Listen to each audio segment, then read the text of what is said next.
Just do, he just smooth, bringing much news with the facts when he crush fools. I'm rough school, I bust moves like crush groove. Pass me the mic and I'll turn it into lunch food.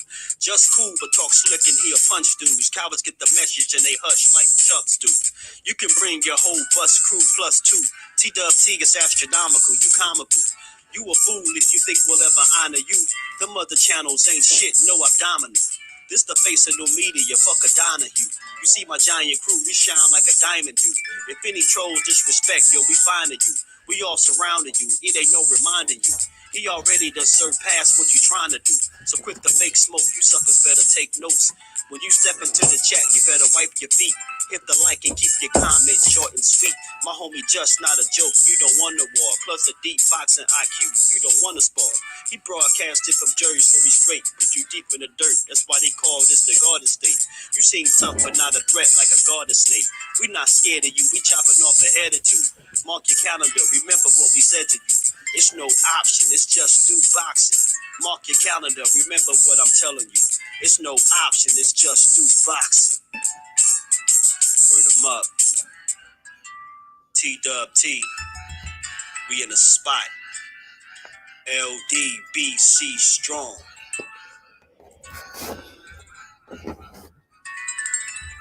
Boom, boom, boom. What's good, family? What's good, family? Back again, back with another one. Happy Monday to the fam. Hope everybody got a good start to their Monday. Hope everybody enjoyed their weekend. Hope y'all all enjoyed the fights as well, man. Y'all punch that like button with whatever your favorite punch is. Punch the like button one good time. You only got to throw one punch. Just hit the like button one time. Punch the like button, bro. Adolfo Horder, salute, fam. Salute hard work and consistency will take this channel to the stratosphere. Keep being relentless and partial. I love the content. Hey, man, I appreciate you, bro. Appreciate you, and I appreciate anytime somebody recognize the consistency. Like comments like this, bro, is why I continue to go, you know what I mean? Stay consistent and try to give y'all a reason to want to be here. Have a good boxing conversations. You know what I mean? Edgar Chavez, salute to you, fam, man. Salute to Jersey, man. I'm feeling good, y'all. You know we in for a good conversation, man. Y'all know the slogan. We ain't here to break the news. We here to have a conversation. Or is it breaking news or fake news? But we gonna talk about it. You know, gotta show love to all Fact Smoke, man. We appreciate you, man. We building, man. We on to something special. And anytime it pop in my head, I'm gonna say it, yo, because I'm gonna always embrace the family that we got. And I genuinely rock with people, and I just want to see us all win. Even if you ain't a content creator, I want to see you win in life, period. So you see what I'm saying? MP, my bro, TWT family, what's good? We all family up in here, man. You pop up here every day, we family for sure, man. So salute to all y'all. My brother, Skills, Mr. New Orleans in the flesh. What's good with it, Brody? Appreciate you always sliding through. You know the channel. With y'all, my support is dope. So, you know, we just some dope individuals, a dope ass team, dope ass family, man. How y'all feeling, man? Hopefully everybody feeling good, man. I hope everybody having a good start to their week, good start to their Monday, man. Let me go say what's up to Rick. I ain't seen pop on. I would have waited. I would have waited. Let me still go pop up and say what up to my bro anyway.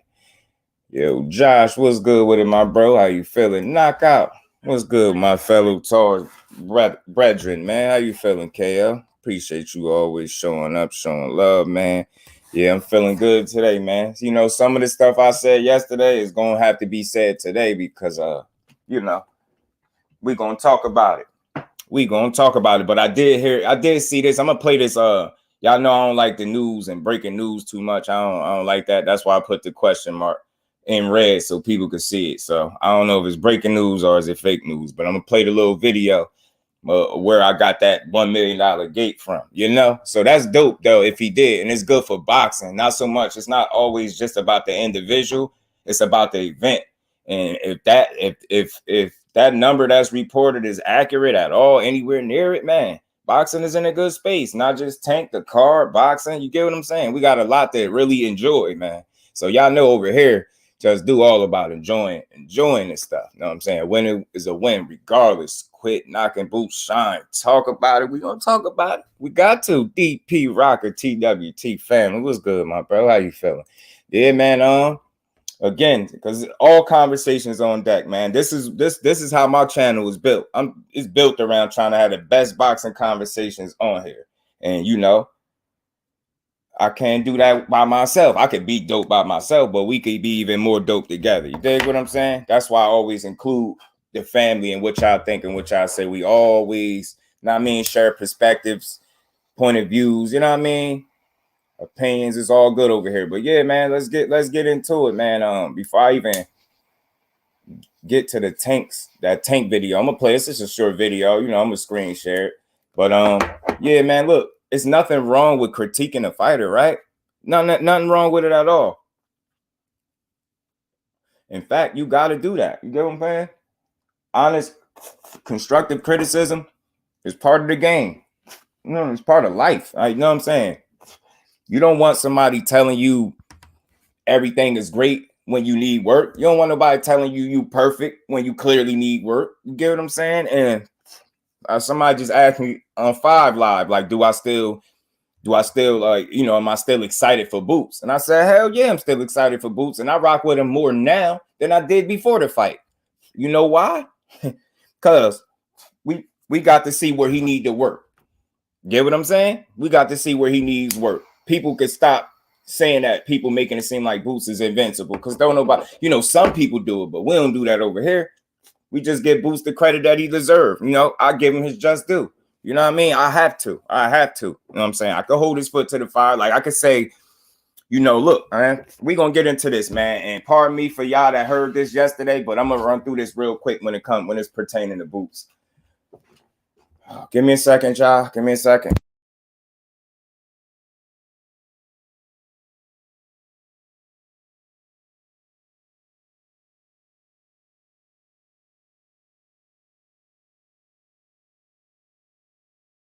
My bad, y'all. It's Baby Do. You good?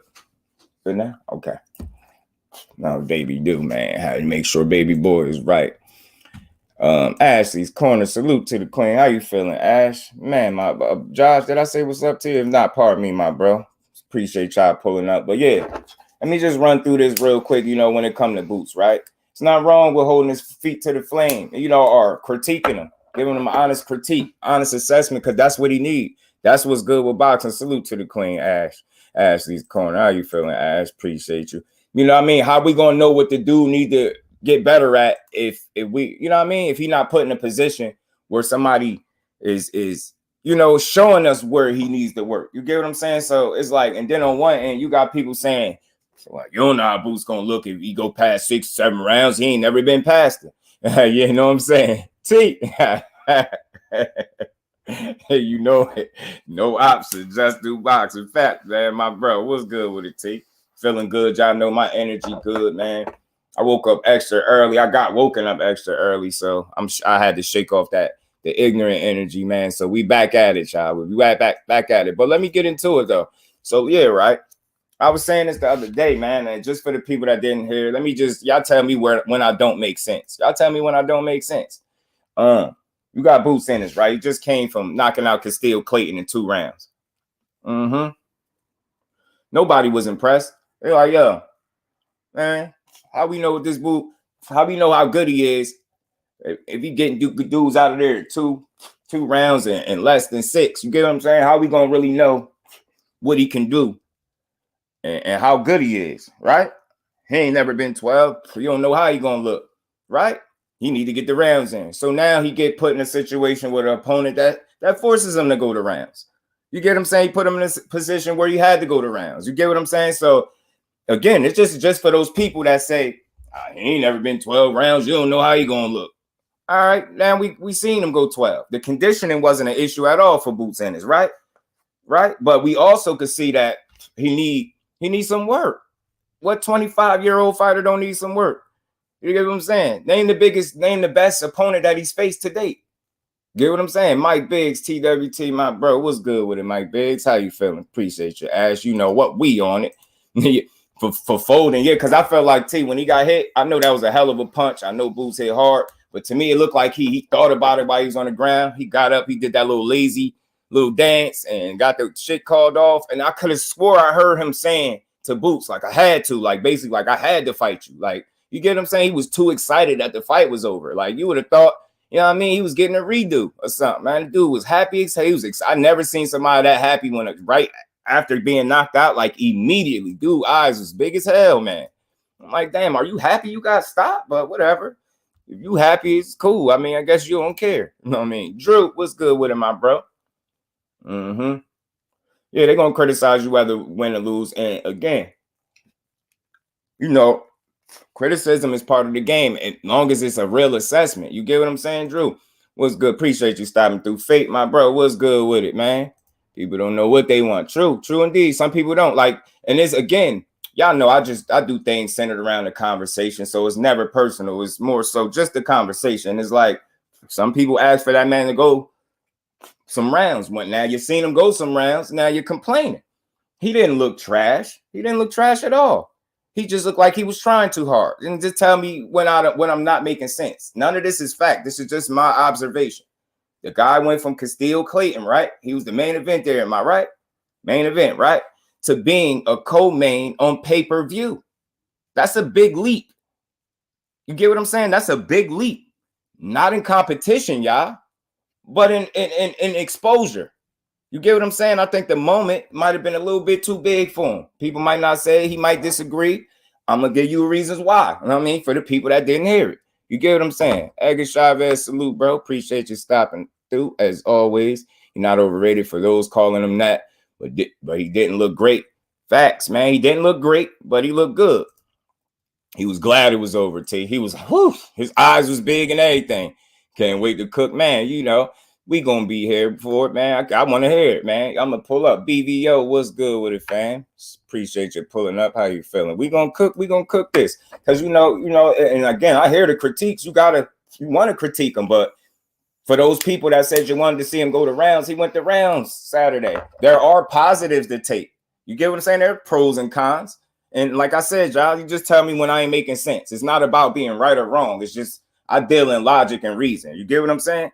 And that a lot of times when you talking boxing, that's what you forced to do, deal with your logic and reason. So you telling me you went from Castile Clayton to being a co-main on a pay-per-view card of one of the most watched fighters in boxing. You get what I'm saying? Tank Davis, like, to me, it seemed like the minute he said something about outperforming Tank or stealing the show, in my mind, I'm thinking he already kind of letting the moment get away from him because he losing sight of why he here. You're not here to outperform nobody. If your performance does that by you just taking care of business, then let it do that. But don't put the unnecessary pressure on yourself, feeling like you got to outdo nobody. You ain't got to outdo nobody. You just got to go out there and continue to be Boots Ennis. You get what I'm saying? That's all you got to do. You ain't got to outdo Tank. You ain't got to outdo Rashidi Ellis. You ain't got to outdo Boo Boo Andrade. You ain't got to do nothing but do you. And I don't think he did that. And to an extent, he did too much of him. And what I mean by that is he wasn't listening to his pops. So just think, you went from Castile Clayton main event to co-maining on one of the biggest cards that, you know what I mean? Like with all this exposure, all them fans, the moment got away from him. That's the first time I seen Boots chase a knockout, y'all. He was chasing a knockout. Make no mistake about it, that man was chasing a knockout. Not only was he chasing a knockout, he was playing into the crowd, and he made one of the biggest mistakes that he could have made all night. Not listening to the man that got you there. That is the big difference between him and EJ, man. Right off the bat, EJ put himself in position like the moment don't get away from him. You don't got to hear, Derek James telling him over and over and over again the same shit and he not listening. And Boots is a young fighter. It's a learning experience. This is the first time I had to hear Bozy repeat over and over and over again. I'm like, yo, he really not listening. And then you keep going out there and you trying to knock this guy out when you really should be going to his body. Take the air out of them tires so he can stop moving so much. You get what I'm saying? Lorenzo versus Johnny Beck should have been made, in my opinion. I feel like Simpson can do it. We talking about Truck. You talking about Truck Fate? Crush, Mr. PSA, Crush the legend, my bro. TWT fan, how you feeling, Crush? Appreciate you stopping through. Virgil will cut that ring off and stop Boots. I ain't mad at you for feeling like that again, but you got to tell me what he gonna do. He's not a better fighter. He hasn't shown you that. I'm surprised that you really got that much confidence in that dude. I really am. And it's all good. No, it's no wrong answers, y'all. You can logically tell me why you feel like somebody could win. I'm cool. I could rock with it. I ain't got to agree, but I ain't got to disagree. I can respect, your point of view, because that's what that's what we do. You know what I mean? And it wasn't ever the main event. That was a co-main versus Clay. Oh, yeah, he was a co-main, but you get my point. My point being, he went from that crowd to being on pay-per-view. You get what I'm saying? So the point, it ain't got to be main event. The crowd is the point I'm making. The crowd that he fighting, the level of exposure. He never fought in front of a crowd like that. I would say, you know what I'm saying? He never had that much attention on him. And you got to think, you put your co-main. I've been to fights with big events, and when you the co-main, that's usually when people are filled out. They're gonna make sure they there. The co-main and the main event, people are gonna make sure they see them fights. If they don't see nothing else, they're gonna make sure they see them fights. You get what I'm saying? So, and salute Roger. Yeah, that wasn't the point. The point was the crowd. You get what I'm saying? It was a much bigger crowd that he was exposed to, and the fact that he was right after, or right before the main event, it put pressure on him. You know what I'm saying? And I think he put unnecessary pressure on himself, trying to outperform anybody but his last performance. That's where his head should have been at. You was thinking about outperforming somebody. You pulled up in a thing like a Lamborghini truck or something. You pulled up like Tank, like big boy style. You get what I'm saying? You never done that before. The camera's all over you. You know what I'm saying? You fought in front of the biggest crowd you ever fought in front of. I heard it was close to 20,000, something like that. I'm gonna play the video. I think they spoke on it a little bit in there, but I feel like the moment got away. He chased the knockout. He didn't listen to his pops. You get what I'm saying? And I think it might be time for him to start, watching some tape. He always been the same way he fought people not paying attention. Talk to him, man. Talk to him, Ash. You got people saying he bad, he trash, overrated. Smoke was good, Chop was good, Boots ain't all that. Not gonna lie. I mean, what do you have to what body of work do you have to prove that he's not all that? I mean, what do you mean by all that? And salute to you, Chop. It's all good over here. It's no wrong answers. You know what I'm saying? But I don't think, just think about what we saying here. Like, and I get it. Yeah, we expect more, right? People that don't like Boots, those are the people they calling him overrated because he didn't get a knockout. So that tells me, in my mind, you think more highly of Boots than you letting on. Why is he overrated? Like, because he didn't get a knockout. So winning 12 rounds make you overrated? I just got a different assessment.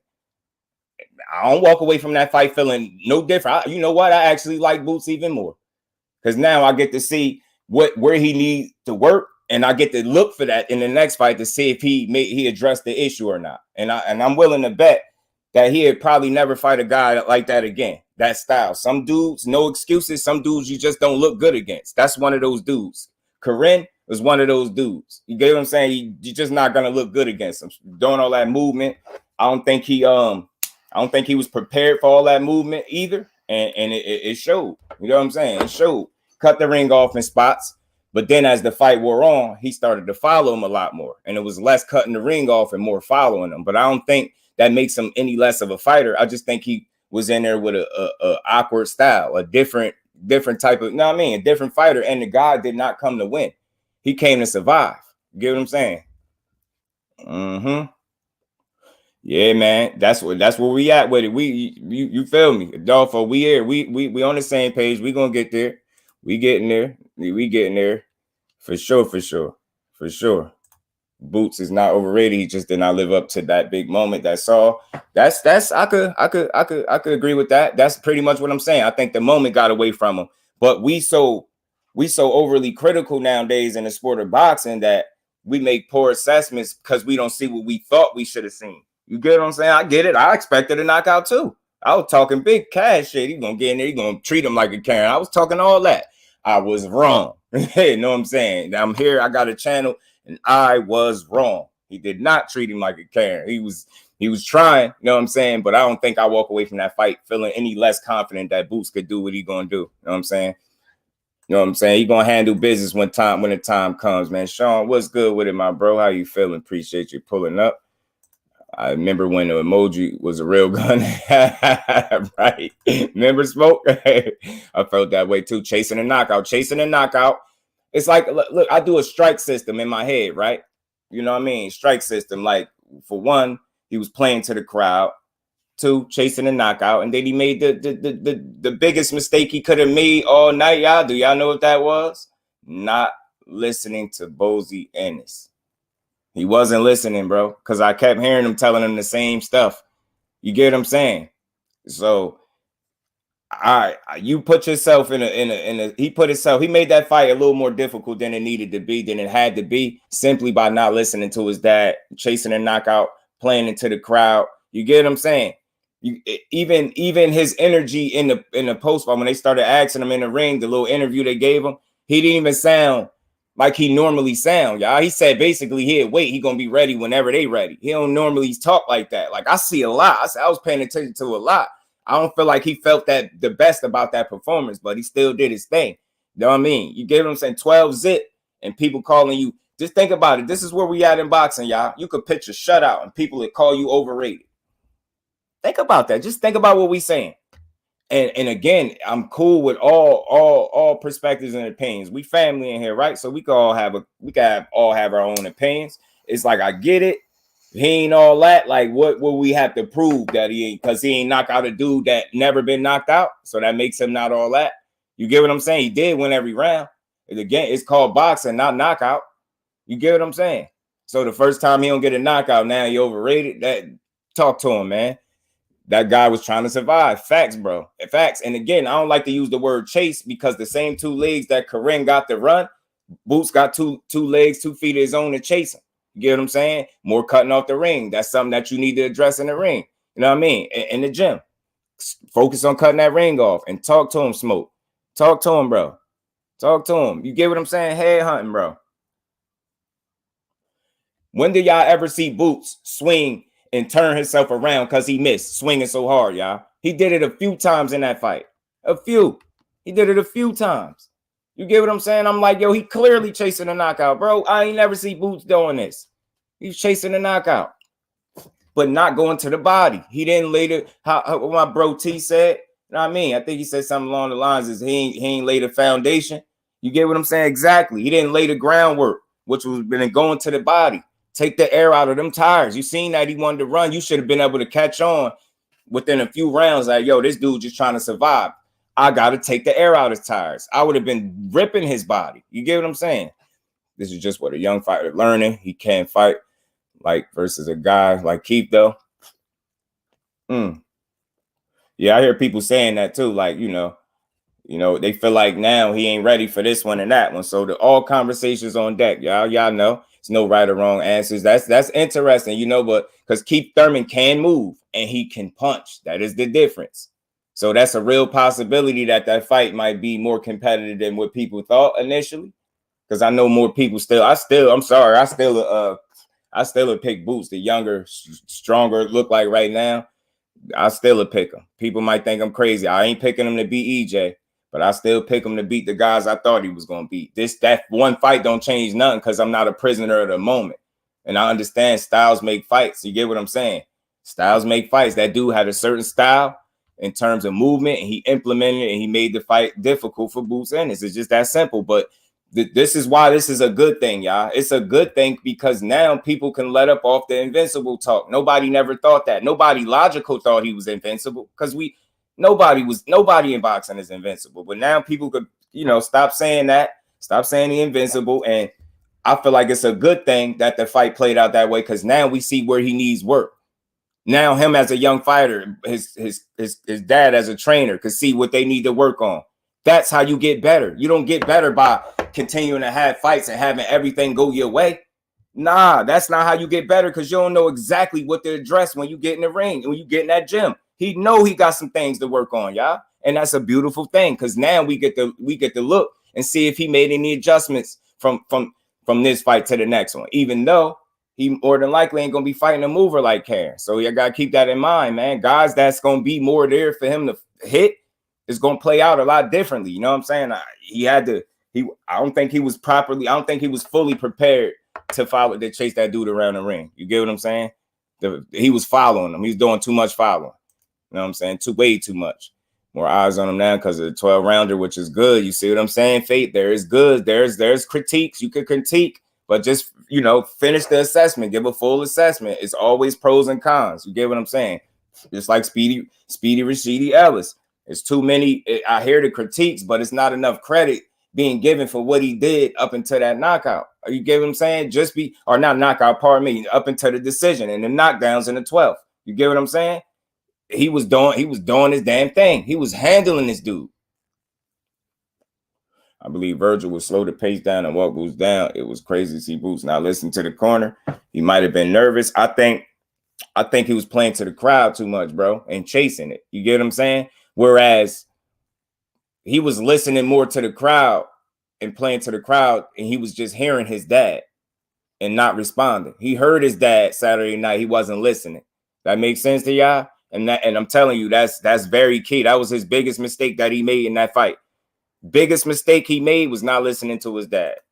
You know what I'm saying? It could have been some nerves too. BVO, again, it's a lot of exposure. He put unnecessary pressure on yourself when you're trying to outperform people. You get what I'm saying?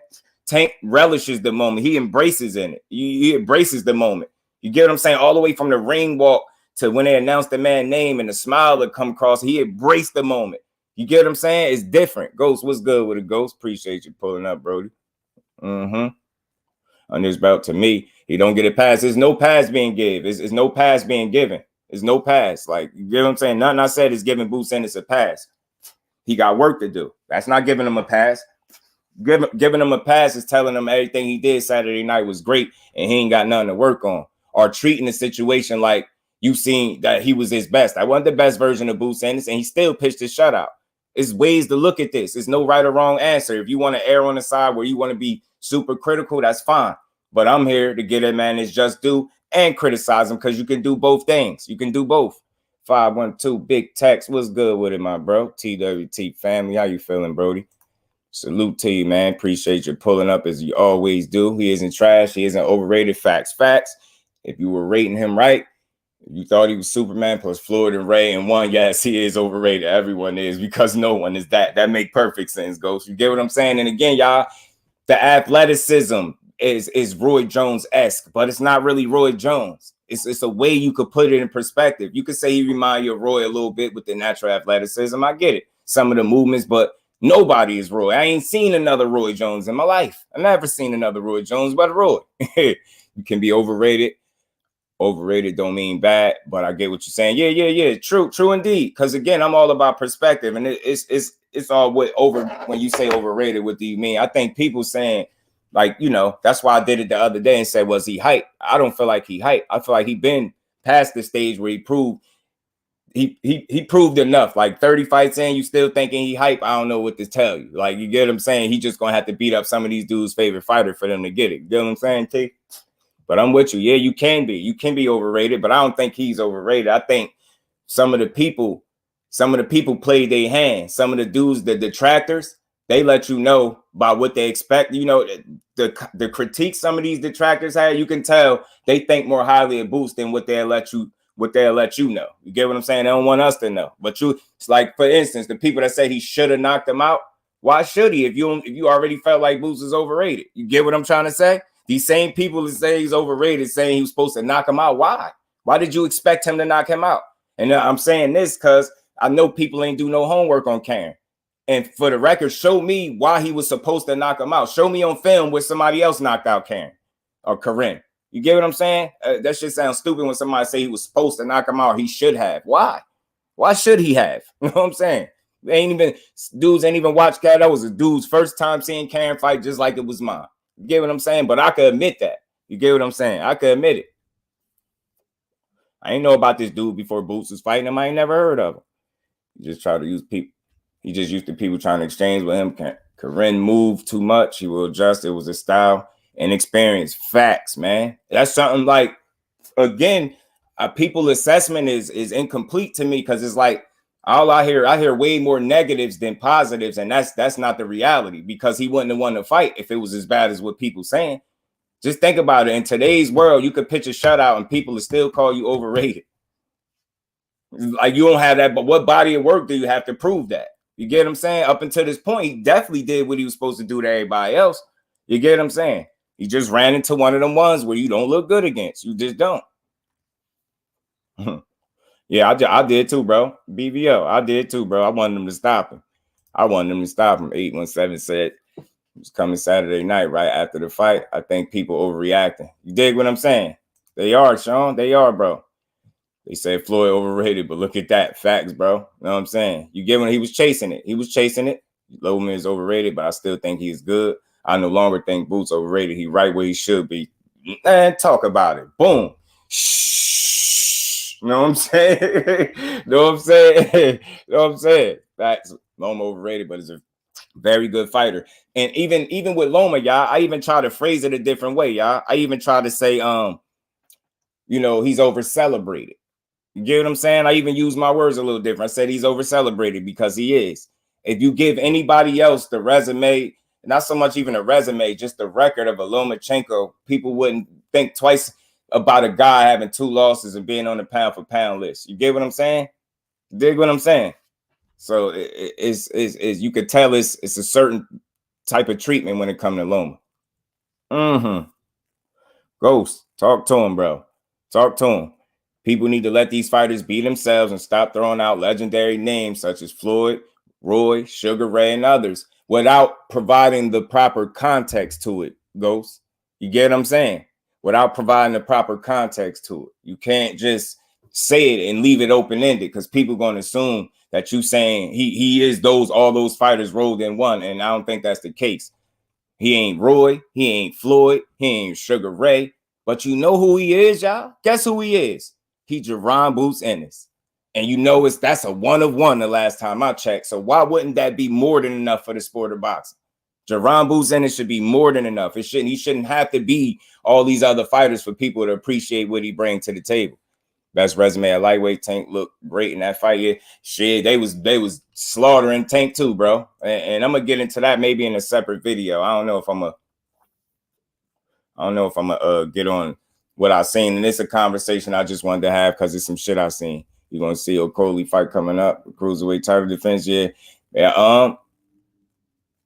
Lawrence Okolie, he all right, yo. He's okay. He decent. He decent to me. He decent. Boots a dog and was a cat. It's hard for a dog to catch a cat. The thing is, these fighters at the top are dogs too and won't run from Boots like Karen did. Boots will look better against better comp. Hey, man, that's a real thing. I agree, bro. I really do. And I just don't think this fight makes me feel any different about Boots. It don't make me feel any less confident. I actually rock with him even more because I love when fighters faced with a certain level of adversity and they still overcome it, but all people was able to see is he didn't get the knockout. And I'm just tired of that. I'm not a casual. I don't expect a knockout. I thought he was going to knock dude out. I did. But I understand when it didn't happen, not to be overly critical in that situation. You head hunting. You not listening to your father. You fighting on pay-per-view for the first time. That's the biggest crowd you ever been, you know what I mean, exposed to. It's a lot. It's a lot of unknowns. You know what I mean? It was new territory for him. And overall, I think he did pretty good. We hold our favorite fighters to the same standard. Everybody's favorite is overrated. Talk about it, bro. Boots 24 and fought past 6 for the first 13. You see what I'm saying, bro? All about perspective, Sean. You get a different assessment when you really, really deep dive. You know what I mean? Facts, Drew. Head hunting, bro. Head hunting. You dig? Head hunting. Y'all, we all on point today, man. But his team said Boots better stay away from them. And just like I was saying yesterday, Big Tex, for the people, and this is no disrespect to nobody, this was only to the people saying Boots that was trash. I felt like the people that were saying Boots was trash, won't you get your ass in the ring, like I said yesterday, and fight him and show me he trash. And after he sleep your ass, you go get your punk ass daddy, because he gonna want smoke after you see how bad his son get dead, and you tell him to get in the ring with Boots, and either one of y'all show me he trash. And after he knock you and your pops out, you contact your favorite fighter and then tell them to get in there with Boots and show me that he trash. You get what I'm saying? That's where I'm at with it. Well, let's make responsible assessments, man. Let's not just come in here and say anything. I'm still on that type of time, bro. Still on that type of time. Like, let's do better at assessing what we really seeing, what we really watching. At the top, they punch harder too, though. That is a fact. And more skill, and they ain't gonna run. And you get what I'm saying? And at the top, T, they more complete. They more complete fighters. So the challenge definitely would be tough for them. But I still think the way I think about Boots, yo, Think he a hell of a fighter. I think he just think about something, y'all. Like a lot of people don't even get the opportunity that he got without having a name. Just tell me the biggest name on his resume, y'all. And just think he went from that to that moment, or just think of the biggest card that he been a part of. He never been exposed to me to this type of crowd at this level. No other fighter you see Boots what he pulling up in and all that. He was really living the life of a star, but that was his first go round. I think he handled himself pretty well. I think the mistakes that he did make are very fixable. He can make those adjustments. You dig what I'm saying? It's not like he's unable to make these adjustments, bro. He can make them. He damn sure can make them. Boots beat the offensively ill-equipped.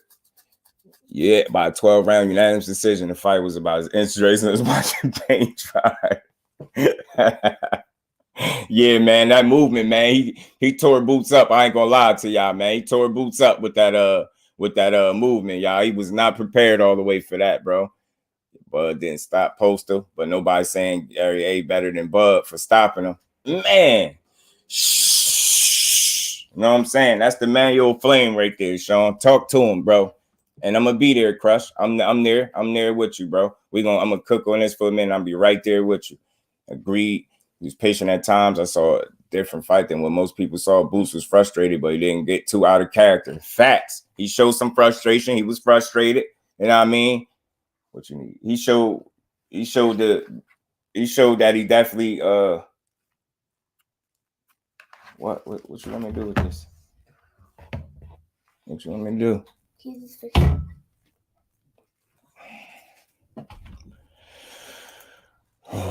My bad, y'all. My son is on my back again. I'm so tired of this tablet, yo. He don't need to be shitting on either. You know, that's where I'm at, Crush. And again, y'all, I challenge anybody to this. If you see me shitting on a fighter and tearing them down, call me out right then and there on the stream, yo. I try my damn best not to do that because it doesn't help the sport at all. You know what I mean? These overly harsh ass critiques, bro. Like that should be crazy trash. That's why I just got annoyed yesterday. I'm like, you trash, we'll fight them then. You know what I mean? Sometimes y'all be people, not y'all, people, the detractors. They too negative when it comes to these fighters, and I don't be wanting to hear it. Nobody cuts the ring off better than Spence. I agree, man. That's one of the best, and it would have been a much different situation had Spence been in there, because Spence don't need to be told with 28 fights in, I believe, to go to the body. He already know. You get what I'm saying? Experience does matter. Quality does matter. Get what I'm saying? EJ at a different point right now, and Saturday night showed that Boots is not just there yet. Do that mean he not ready for him and he still won't give, Earl and Bud a hell of a fight? Nah, but, his chances of winning already, especially to me, I always would have thought EJ still would have beat him if they'd have fought now. And after Saturday night, that I seen exactly why I still feel that way. But I still got him beating Crawford. I don't care. That's just me. I'll be wrong on that if it ever happened. He either don't abandon his jab or his body attack. Facts. And he never abandoned a game plan. And he's never not listening to Derrick James. Got to get that dude out of there. Who? Karen? You feel like he's supposed to get him out of there? Oh, yeah, okay. I mean, well, you look at it like that because he said he'd do it, and he ain't do it. But shit, he'll learn now and stop talking about knockouts all the time, because you ain't always going to knock people out. And maybe he knew that, but he relearned that Saturday night. I think he relearned that. I think this is good for him. So now you ain't got to go in there pressing, talking about knockouts. You get what I'm saying? You told me he was going to challenge that. AT, how much he did about it? You seen he did it for a split second. You seen it with the bobbing and weaving early. He did it for a quick second. That was about as much Tyson as I seen, bro. His footwork and durability makes a long night for anyone. Yeah. Corinne, yeah, he took some real shots. I still personally, I felt like Boots hit him with some of his best shots, but I don't feel like Boots hit him with his absolute best, if that makes sense. I just don't feel like that. I don't feel like he hit him with the absolute best, because I feel like his absolute best shots would have hurt that dude. You get what I'm saying? And that's just me, though. But he did hit him with some of his best. You know what I mean? Some of his best for sure. My bad, y'all. D-Man, what's good with it, Brody? Hell yeah, Boots is ready for EJ. I'm ready to see it. Yeah, I think he is too. I think he ready, but will he win is another question. You get what I'm saying? Will he win is another question, y'all. You feel me, Brodies? Like, and I'm all with y'all. We all in the same area. You get what I'm saying? We ain't all got to agree on everything. That's what make this sport dope. But you got to be able to appreciate other point of views that don't line up with yours. You get what I'm saying? And ain't nothing wrong with that. You know what I mean? I respect everybody's logics and reason. You get what I'm saying? Yeah, Boots said he was on Mike Tyson. I guess he was trying to find a personality. And hey, man, that's another thing though. Again, y'all putting unnecessary pressure on yourself. Nobody needs Boots Ennis to do anything Mike Tyson does. You get what I'm saying? Trying to outdo Tank, your mind ain't all the way where it need to be. Outdo your last performance. Get what I'm saying? Try to outdo your last performance, not Tank. Not nobody on the car. It's not nothing personal. It's just in that moment, remember why you there. You there to handle business, not outdo nobody. If when you handle business, it ends up outperforming everybody in the car, then let it be that. But you don't need to have that in your mind like that's something you have to do. You don't have to outshine nobody. You get what I'm saying? Just go in there and be Boots Ennis. You need to see Boots go to distance. Facts. And some people asked for him to go to rounds. Then when he went to rounds, because it's like you can do both. Some people really wanted to see him go deep waters. So it's like, I mean, I understand people could get knocked out in the 12th, but could you really go a full 12 rounds if you get a knockout? You get what I'm trying to say? So I think the rounds was good for him. And if looking bad is me not getting a knockout and winning every round, I'm going to take that, y'all. I'm sorry, I'm going to take that. Because which performance would you take? Boots Ennis performance or Rashidi Ellis performance? And that's not shitting on Rashidi Ellis. It's just the end result is different. You get what I'm saying? The end result was different. What would you take? You you was putting it together. You was putting hands on dude for about 8-9 rounds straight. Then he got on your ass for them championship rounds, 10, 11, and 12. It looked different. You know what I'm saying? All right, Mike didn't KO. Man, shh. You know what I'm saying? All right, Mike ain't KO everybody. You know what I'm saying? We holding Boots to the expectations he set for himself. I mean, yeah, you could. We could do that. But I don't think in doing so, I don't think that makes him overrated. I just think he need to hold up. He need to pump his brakes a little bit.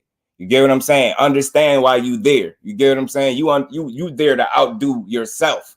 The competition is with you right now. You get what I'm saying? Because the opponent, you aren't gonna find that in the opponent so much. So he needed to be thinking a bit differently approaching that fight for sure. But ain't nothing wrong with holding people to their word.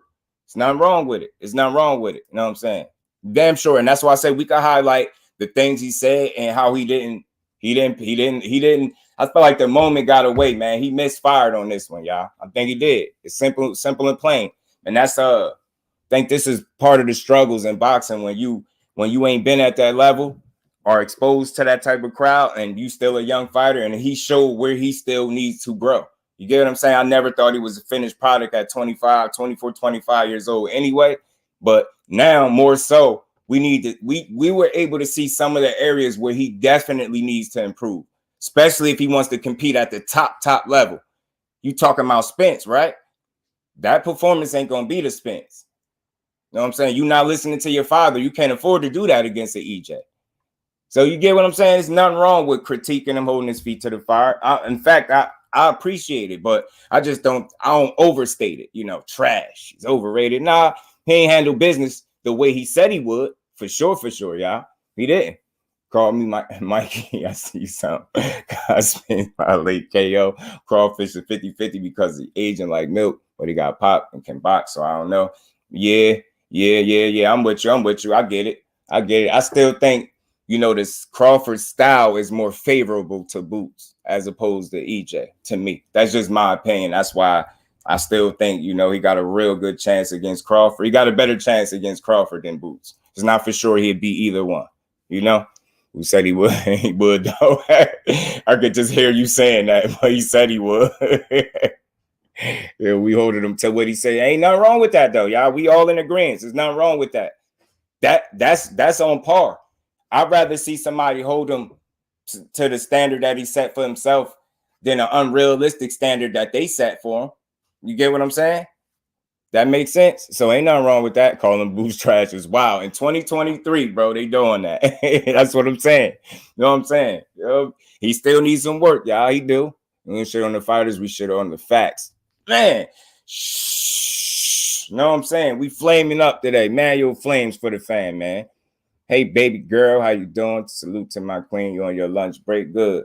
Don't eat too much. Don't eat too much, baby girl. Appreciate you stopping through. How you and the how y'all feeling? You know, who called Boots trash? Yeah. They did. The dudes came yesterday. They came right in there killing you trash. I was like, damn. That's why I had that energy. Like, well, tell your daddy to get in there with him since he trash. Hey, he tried Tyson shit. You seen it?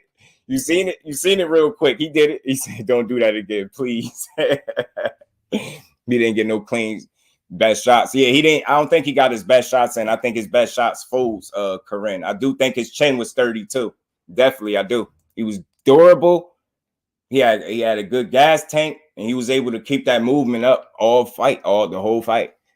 Who's got some advantages Mike didn't have, height, reach, etc. Shouldn't be. Yeah, it should have been focused on, man, doing him again, bro. That's what I'm saying, Sean. See, that's why I like having these conversations, because, again, it's all about do you, Boots. Do you. You don't got to do it like Mike Tyson. You don't fall for none of that, bro. Don't fall. Do it like Boots. You know why that's going to be impressive? Because it's only one Boots. It's only one Tyson. We ain't going to see him again, bro. And we damn sure ain't going to see Mike Tyson and you. And ain't nobody asking you to be that. Y'all not even built the same. You get what I'm saying? I don't want to see Tyson when I see Boots Ennis. I want to see Boots Ennis doing what he do best. Kicking ass. Be yourself. Staying patient behind your jab. You said some of the right things in a fighter meeting, but you didn't do it. You didn't do it. You ain't stay patient behind your jab. You was chasing the knockout, bro. The moment got away from you. You pulled up big boy style, Lamborghini trucked out, hopping out, cameras on you, shades on, chain swinging. Get what I'm saying? That moment was just a bit too much. You just had a little bit too much food on your plate that night. That's all. And fortunately for you, you were able to still navigate through that moment and navigate through some of those unknowns and still get a win. Was it impressive? No. But you got the win nonetheless. Can you learn from it? Absolutely. And that's what it's all about. Can he learn? He can. I'll be able to take shots in order to give him, like Edwin Valero. All that defense sometimes takes that away. True indeed, bro. Jeff, my bro, what's good with it, Jeff? Appreciate you pulling through. Family, how you feeling, bro? My bad, y'all. Shout out to the whole TWT team. Salute to my family and everybody rocking with us. Salute. Breaks. Like y'all told Devin had to throw that in there. Pump your brakes. Oh, yeah. Like, again, so now since we here now, so, you know, learning experience. Facts, Jeff, he could learn from that, bro. Facts, TD. They said it, bro. They said it. Trash. Salute to you, Brody. Appreciate you pulling up. Did that to every fighter. Everybody's underrated again. Everybody say what they're going to do, but rarely do it. As they said in the ring. Yeah, man. Again, and I think he put a few unrealistic, no, I'm going to say unrealistic. He put a few unnecessary, he put an unnecessary amount of extra pressure on himself by saying some of the stuff he said. Because you get what I'm saying? And I can't be mad at nobody that's holding him to what he said. Mike Tyson, I'm going to do, I'm still the show. Like, you ain't got to do none of that. Still Karen ass, still him, still his chin. You know what I'm saying? Facts. It's a casual. Or then, you know what? People be too emotional. And that's how you could tell they be detractors, TD. You know what I'm saying? That's how you could tell. One of the hardest work in boxing, about to go back to the lab and work harder. You get what I'm saying? All that dude do is work. Y'all don't got faith that Boots can improve on the things that he lacked a little bit in that ring. I got all the faith in him in the world. Because all that man do is work. And he's been a sponge. It's good that he got put in this situation. He needed this, y'all. He needed this. This will only make him better in the long run. He needed to see this. So he could be like, damn, there's some things I definitely need to work on in the gym, and I'm going to go do it. You know what I mean? Boots going to take a little rest. He going to be right back in that gym, y'all. Troy, salute, bro. Appreciate you pulling up. Boogeyman Andre did everything to that man, but knock him out. Some of the fans want to ignore him being out on a 14-month layoff injury and was fighting a naturally bigger, stronger 168 on no PEDs. Yeah, facts. On no PEDs. Yeah, man, look, salute to you, Troy. Appreciate you pulling up. I always said this. Everybody got their own viewpoints, and I respect them. To me, I like DeMond Nicholson. I knew he wasn't going to lay down. I said he wasn't going to lay down. He didn't lay down. I felt like that this was one of the sloppiest performances from Boo Boo Andrade. You get what I'm saying? I felt like it was truly sloppy, but I mean, if we being honest, the man before this point he had 31 fights. He's 32-0 now, 19 knockouts. I believe that's his record. Have you seen any other fight where he looked that sloppy? And I'm not saying don't critique it. Roast him if you want to, right? But you still got to finish telling the story. You still got to include, if you trying to be fair. If you don't care about being fair, that's what Just Do is for. If you don't care about trying to call it down the middle, then that's cool, because that's what I'm here for. You know what I'm saying? You're going to have to include the fact that he was out the ring that long. You're going to have to include the fact that he was battling injuries while he was inactive. You get what I'm saying? You gotta include that's the first time in that weight class. Those things, that's not excuses. Those are factors.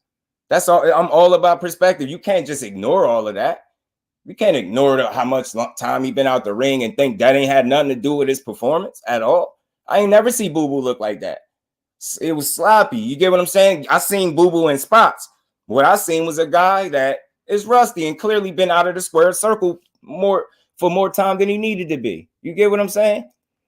Yeah, gotta give him some. Gotta give him some. He took some shots, man. He took some shots. He was fighting back in spots. I still do feel like he came to survive, but at the end of the day, I'm not knocking him. He did what he could do. You know what I mean? I didn't expect him to stand there and get blasted out by Boots. If he knew better, he'd do better, right? He did better. He tried to make that fight as hard for Boots as he could, and mission successful. He did it. You know what I mean? Smelled his own flowers for man. Thank you, yo. That's all, y'all. And I love Boots and this, man. Just for that night, the moment got away from him. The moment was a little too big for him. A little too big for him, bro. A little bit too big. That's all. Just a bit. You know what I mean? He will learn from this. He will really learn. He will learn, man. Yeah, we seen you at them fights, enjoying them. Glad you enjoyed them fights. You got dropped in the fight and looked sloppy. I be here telling y'all, you get what I'm saying? For real, bro. Boot back April on Arrow Undercard Watch. I can see it, bro. I can see it. T say he did. Facts, man. Deep Free Sports Matchups. What's good with it, my bro? How you feeling, TWT, bro? The Boo Boo game and fan Saturday night. Facts. Telling you, Liam Smith fight was way worse in my opinion. You think you thought Liam Smith was more sloppy than this one? And again, that's more of like just those spotty. You need to stay active, yo. It's very important. And y'all, I forgot to mention, I don't know how I forgot to mention this. And this is not an excuse. This is reality. Father Time is a real thing, and it's undefeated. Father Time might not have been in the ring with Boo Boo that night, but he was definitely in the fucking arena. He might not have a front row seat, but Father Time was somewhere in them rafters, man. Maybe a nosebleed, whatever you want to call it. He was in the building that night pertaining to Boo Boo. Father Time is real and undefeated, bro. It's a lot. You got to think you're getting older. The older you get, you want to try to stay active, bro. You get what I'm saying? And that's what you battling against. Father Time, inactivity, injuries, new weight class. We're going to throw all that out the window just to say he looked bad. So you can't factor all that stuff in and make that make sense. You can't say that's the reason he looked bad is because of none of that stuff matter. You get what I'm saying? I don't want to challenge nobody's boxing knowledge, but do that sound like that makes sense? This is a young man's game, and you have to stay active. The only one I seen be able to come back after being that inactive was Floyd, man. And this is one person. I ain't never really seen nobody really be able to do that like that. You get what I'm saying? All them breaks in the ring, in fights, and one fight here. Nah, you need to be active, bro. So you can see the best version of Boo Boo. You've seen it in flashes, but he didn't put it all together on the night. You get what I'm saying? But I still think, you know what I mean? Again, if me looking like trash is me pitching pretty much a shutout, then I will take the trash, y'all. I'm sorry. I will. Because Rashidi Ellis didn't look like trash at all to me. He ain't look nothing close to it, right? But look at the end result. You see the point I'm trying to make? If we're in a point, look, think about it. We seen damn near pretty 2-12-0s.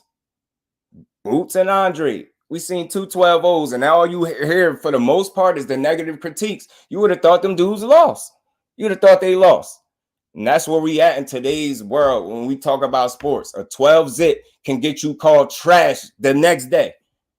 The next day from boxing fans. A 12 zip could get you, I never thought I'd see that. A 12 zip could get you called trash the next day. You know what I'm saying?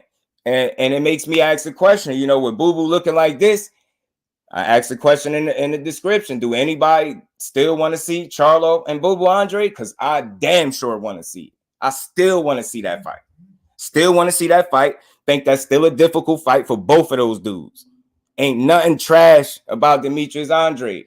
That performance ain't look good, but he ain't trash, man. You get what I'm saying? He ain't no trash now. Bro, what did I, you know what I'm saying? Bro, that knee brace, come on, y'all. I said this before. I'm going to keep the same energy. When Canelo do it, I feel the same way. You don't wear that shit for no fashion statement. He wasn't wearing it at no other point in his career. Shit different, man. You getting old, man. You getting older. That's what I seen that because I'm trying to give the most complete assessment I can give. And in doing that, I have to factor those things in. Age, inactivity, injuries. You telling me none of that matters and you, what, 35 now? Come on, man. We know what time it is. Somebody else that's 35 that don't look exactly the same, no more either. But people got a hard time accepting the reality. You get what I'm saying? I'm not even going to include them in this, but you know what it is. Facts, bro. That knee brace told me something. Andrade is older, but he's fresher than a lot of dudes. Yeah, he's still a bit fresh in terms of the body, but he's still, you know what I mean? It's in terms of like damage in the ring. He ain't had wars in them 31 fights. You get what I'm saying? So he's still somewhat preserved. But even with that, he still dealt with his share of injuries. You get what I'm saying? So that just lets you know, man, you're getting up there in age, still got something in you, but you want to stay in the ring, bro. From this point on, you cannot afford another layoff. Another layoff will be detrimental, I think, to your career. Demetrius Andrade. So I hope with him being on the Showtime side of things, he can get all the fights he's supposed to get. Father Thomas sitting next to Gary Russell Jr. somewhere, D-man. He was in there, though. He definitely was in the building, bro. Definitely. I really don't like the way Boo Boo fights. Well, he was out the ring for a few. Makes sense, though. Yeah, that fight just was off. It was off, but he won. You know what I mean? I know I saw him behind Gary Jr. in his video. Father Time was in there, bro. Just like when Devin won 12 zip Cambo. And yeah, just to make a point, just to, you know, keep the same energy. Yeah, though. Not even in defense of Devin Haney. It's not defending none of these fighters. It's just calling real shit. He pitched a shutout. The only thing people could take away from it is how he landed this punch. He didn't do this. He didn't do that. Those same people that's going to complain about that, they're not going to factor in. Those are the same people that's going to say fighting in Australia don't matter. Fighting in hostile territory, that really don't matter. It's just a place. That shit matter. That shit matter, bro, to me. So, yeah, I learned how to appreciate boxing. I understand how to appreciate it. And you could critique a performance. You get what I'm saying? But you got to be real with it. You get what I'm saying? You can't say, the fact that Boo Boo been out the ring it's that long and getting older and injured. None of that is the reason. He just look like shit. Nah, that's not even realistic, bro. Know what I'm saying? I never seen him look like that. So I got to think that his age, you know what I mean? And activity is the biggest contributing factors to why he looked the way he did in terms of look sloppiness. You get what I'm saying? Body movement was present and crazy. His style do not look pretty, but it works. Facts, yo. Facts.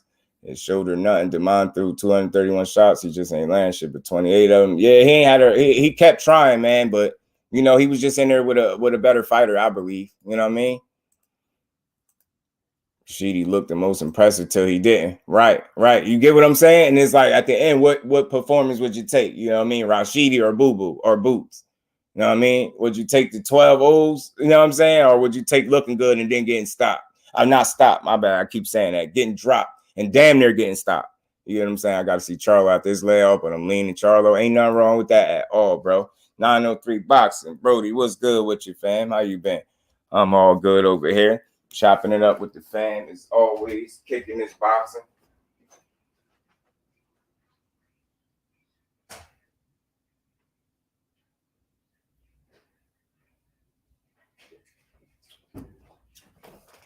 Man, my mean ass caught my bro. Had the mean caught. 34 wasn't going to come off a 16-month layoff without having any rust. That was a given. If that's him rusty, I would be scared if I'm at 168 with the rusty and a 50-50 fight at worst. And then, y'all, that's another thing, too. There's no doubt in my mind that he was rusty. He was rusty, y'all, for sure. That's not making no mistakes. You can see it because you've never seen him perform that way. He's always performed better than that. It just always. You get what I'm saying? Him putting it completely together, man, like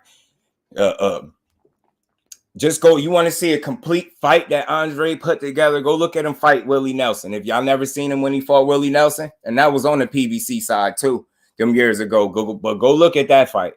Go look at like some of the earlier fights at the 54, the Brian Rose fight. Go look at some of these fights, and you will see, like, you get what I'm saying? You can tell that he got to stay active, bro. Just like any other fighter, everybody's not blessed enough to be able to come back after big layoffs and still look good. I even heard Tank look bad. Yeah. I heard he looked bad. And I was listening to that for a minute. They said he looked bad. So it's just like that. But anyway, I still want to see Charlo and Andre. I still think they got more in common than they ever did in their careers. I think they need to put any petty differences aside that they still share and just get on in there with each other and make that money. You know what I'm saying? Why not? Make a bag with each other. Put them petty differences aside and get that money, man. Get that money because y'all need each other more now than ever. That Showtime just made Boots Must Watch TV. You get what I'm saying? It's so many positives to take away. You know what I'm saying? That man is on the cusp of a title shot. You get what I'm saying? And another question. Rashidi got beat because of fatigue. That's a fact, Josh. He slowed down the stretch, man. And fatigue make a boy out of men. I'm telling you. I see it so many times. And the same happened. That's exactly what happened with Rashidi. He was looking good till that gas tank started to be a little leaky. And then he started getting hit a lot cleaner. You know what I'm saying? But I still felt like he should have won. You don't win no 8-9 round streak and get dropped a couple times. And all because you get dropped, that means you win. Like I had somebody say, you can't get dropped 12th in the round, and you can't get dropped twice in the 12th and still win. What the hell do getting dropped in the 12th twice got to do if you lost fucking pretty much 9 rounds straight? I was mind blowing. Then the punch numbers. Do I still got them? Do I still got the punch numbers? Because I did have them. Damn it. Oh, fuck it. I think I deleted. No, I still got them. Boom. There you go. There go the punch numbers. Justify that. You gonna justify them punch stats with knockdowns, or are you gonna say them punch numbers them ain't the real numbers, right?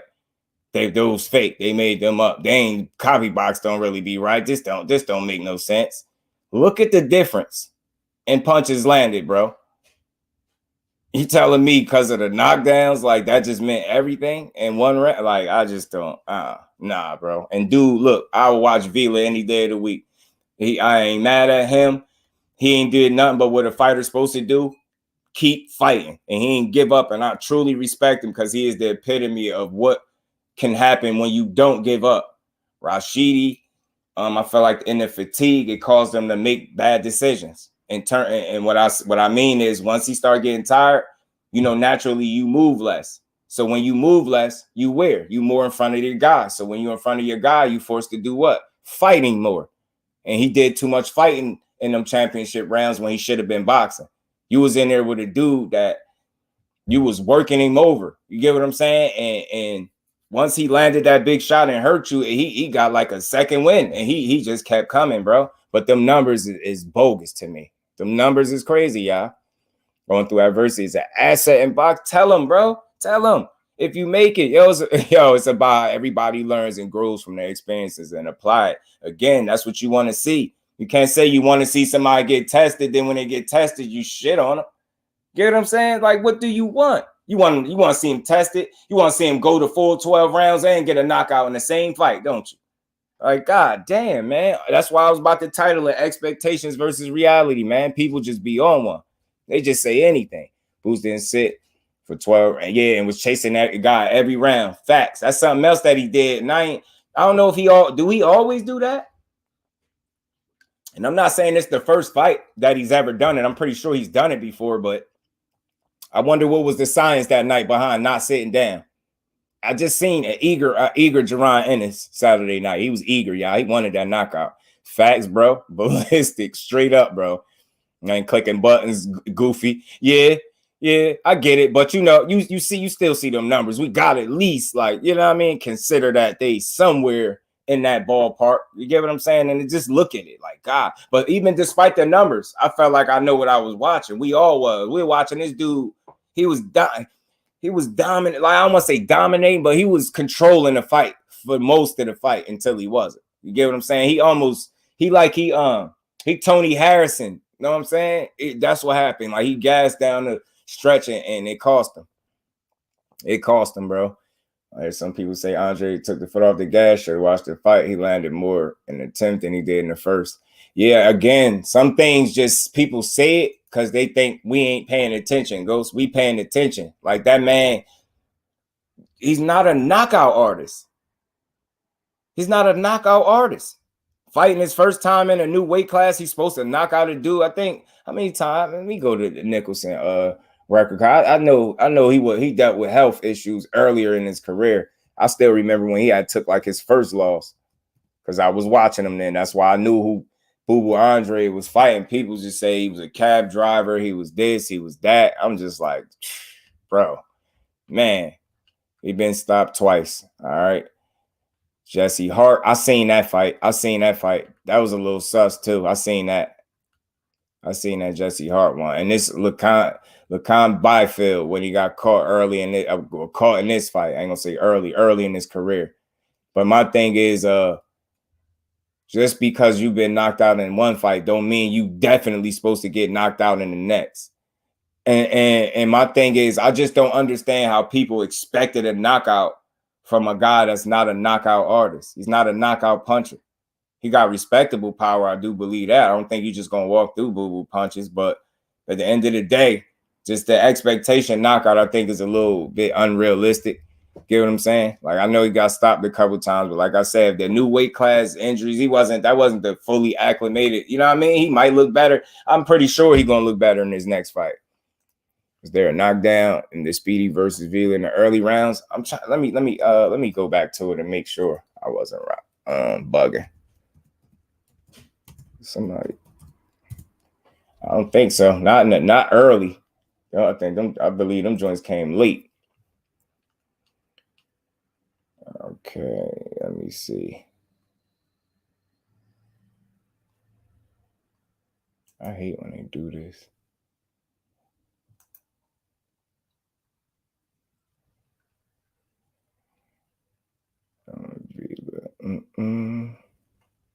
I think I gotta sign in. Twice. Usually it tell me. Let me see if I go to Vila record, if I see it. So I believe he got knocked down. Was it twice in that fight? I think it was twice.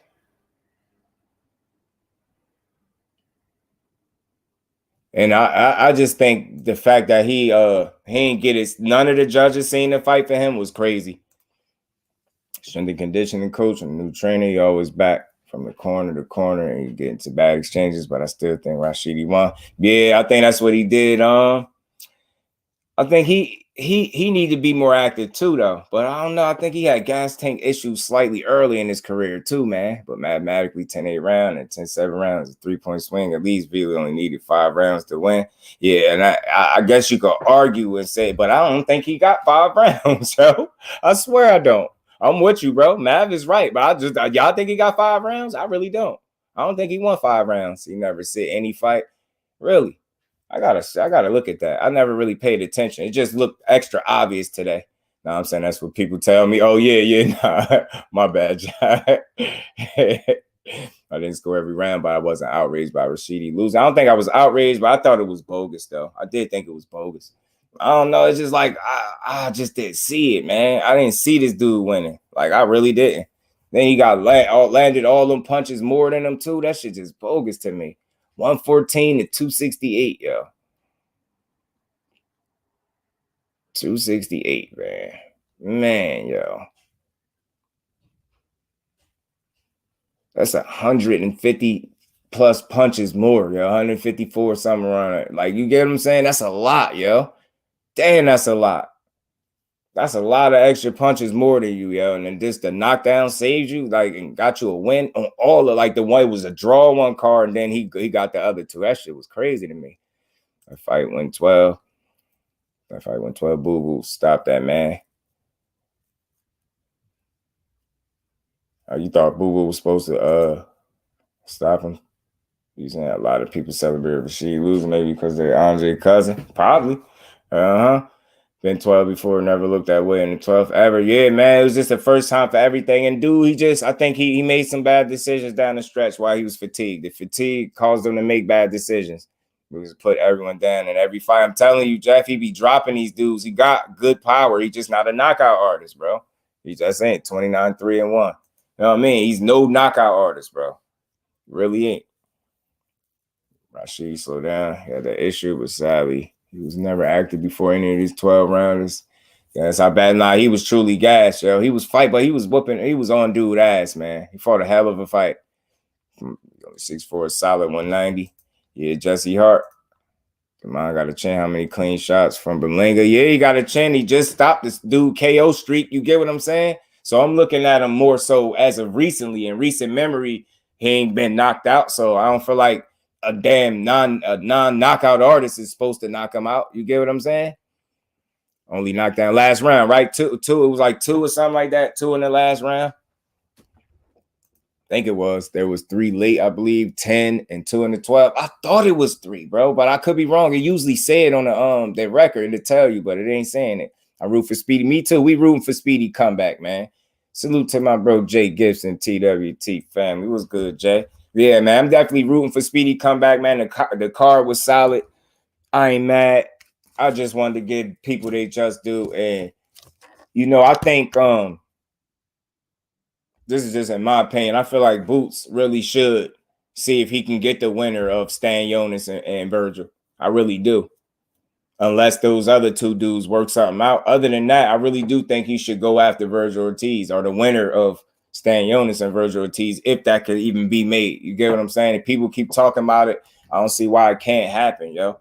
Virgil say he'll fight Boots. People act like they want to see it. So I think that makes some sense. You know what I mean? 2 knockdowns last round. That was a 10-7. Third was a slip bet. Appreciate you, Ghost. Appreciate you, man. Flossy Sports TV was good, Flossy. Appreciate you pulling up.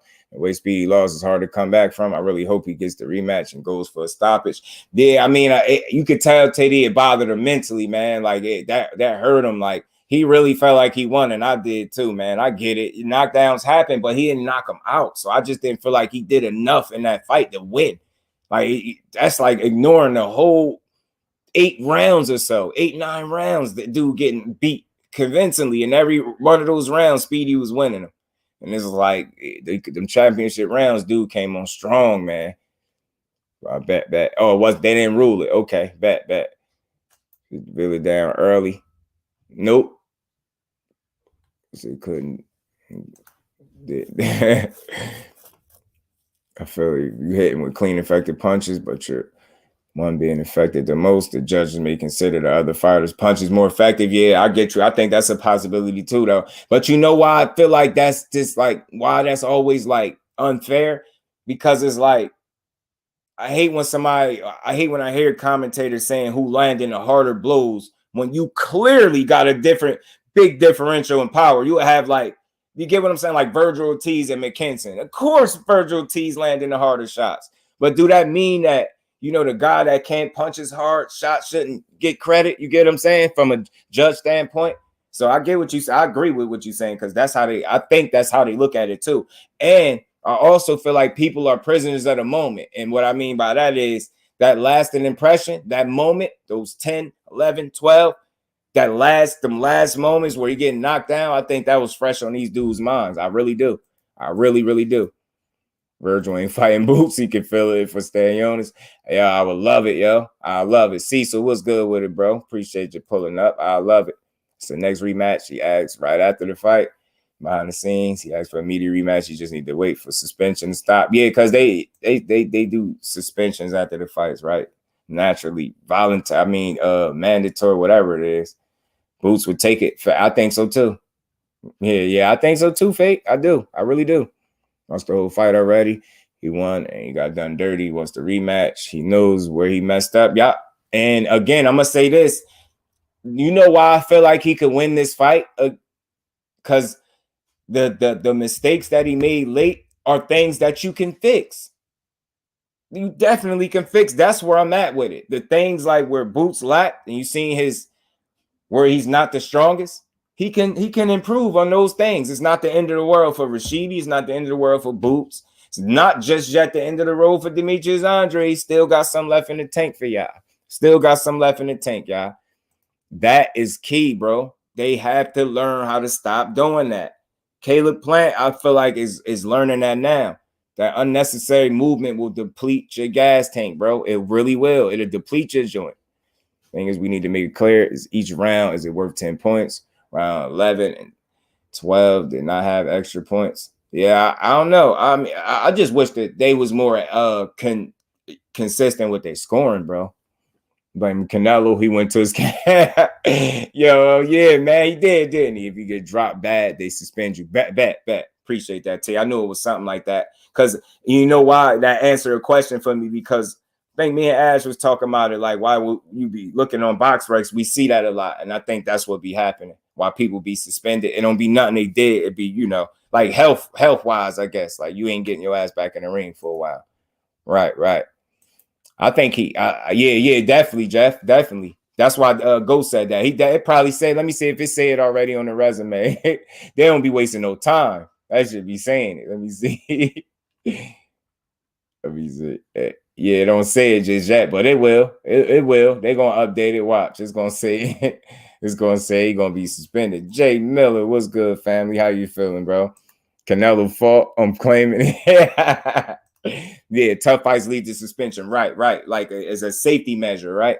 Safety measure, right? Because it's like, again, yeah, I don't mind asking the family questions to little stuff that I want to know as much as possible about this sport. And some people act like they know everything. I don't know everything. I be wanting to know. Mandatory suspension, I think, is like a month or two. Cool. Because I do be seeing that.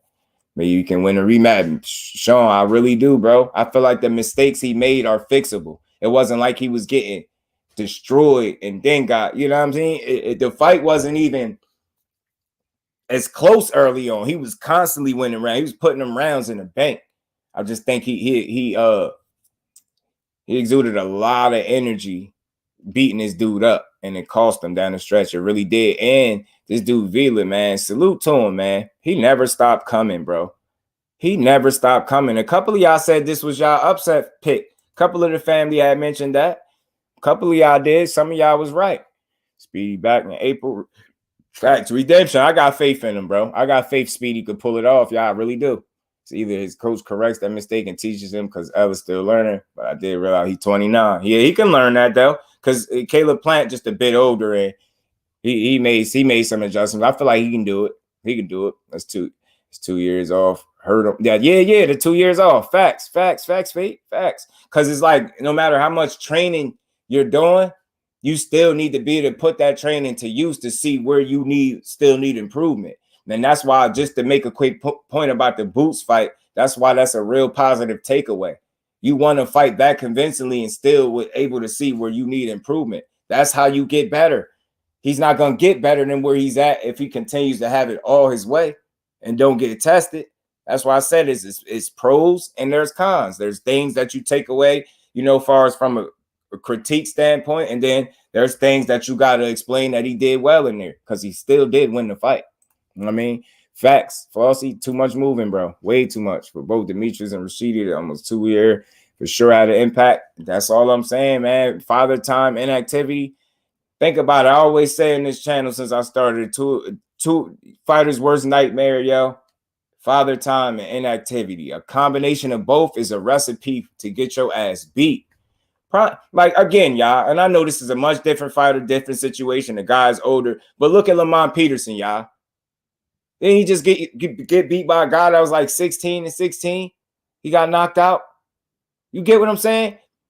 You think Lamont Peterson of old, or if he was really still him, you think he would have got knocked out by a dude 16 and 16? And you telling me being old just don't matter in the sport? You got to factor that in there, bro. You got to. That shit was bad. I hope he never do that again. I ain't trying to see that boy get hurt in the ring like that. That's wild. I don't want to see that. I don't want to see that. I don't want to see that, y'all. I ain't gonna hold you. Just fight. He just needed this. It's gonna bring out another look. Ghost. People can get better from losses, y'all. They really could. Caleb Plant, to me, got better after his loss. Some people really get motivated and put that work in and apply it, and they get better, bro. Sports Brotherhood, what's good with you, fam? Appreciate you pulling up. Who you thought? Well, I thought I had Ellis too, bro. I'm right with you. That's what you right on point, because that's what we talking about. I had Ellis, yo. I just felt like he put too many rounds in the bank early, and I felt like dude's lasting impression, even though it was a hell of an effort down them championship rounds, I felt like that they just went with what they'd seen last rather than what all the work that he did before that. It's just like, it's hard to, you know what I'm saying? He did a lot of good work in this fight. Look at the punch numbers. Tough dude as a wake-up call. That speed ain't gonna always help you. Oh, nah. Fate, I agree 1,000,000%, bro. You need to be tested. You need to be tested so you can see where you need to grow, where you need to improve. That's how you get better.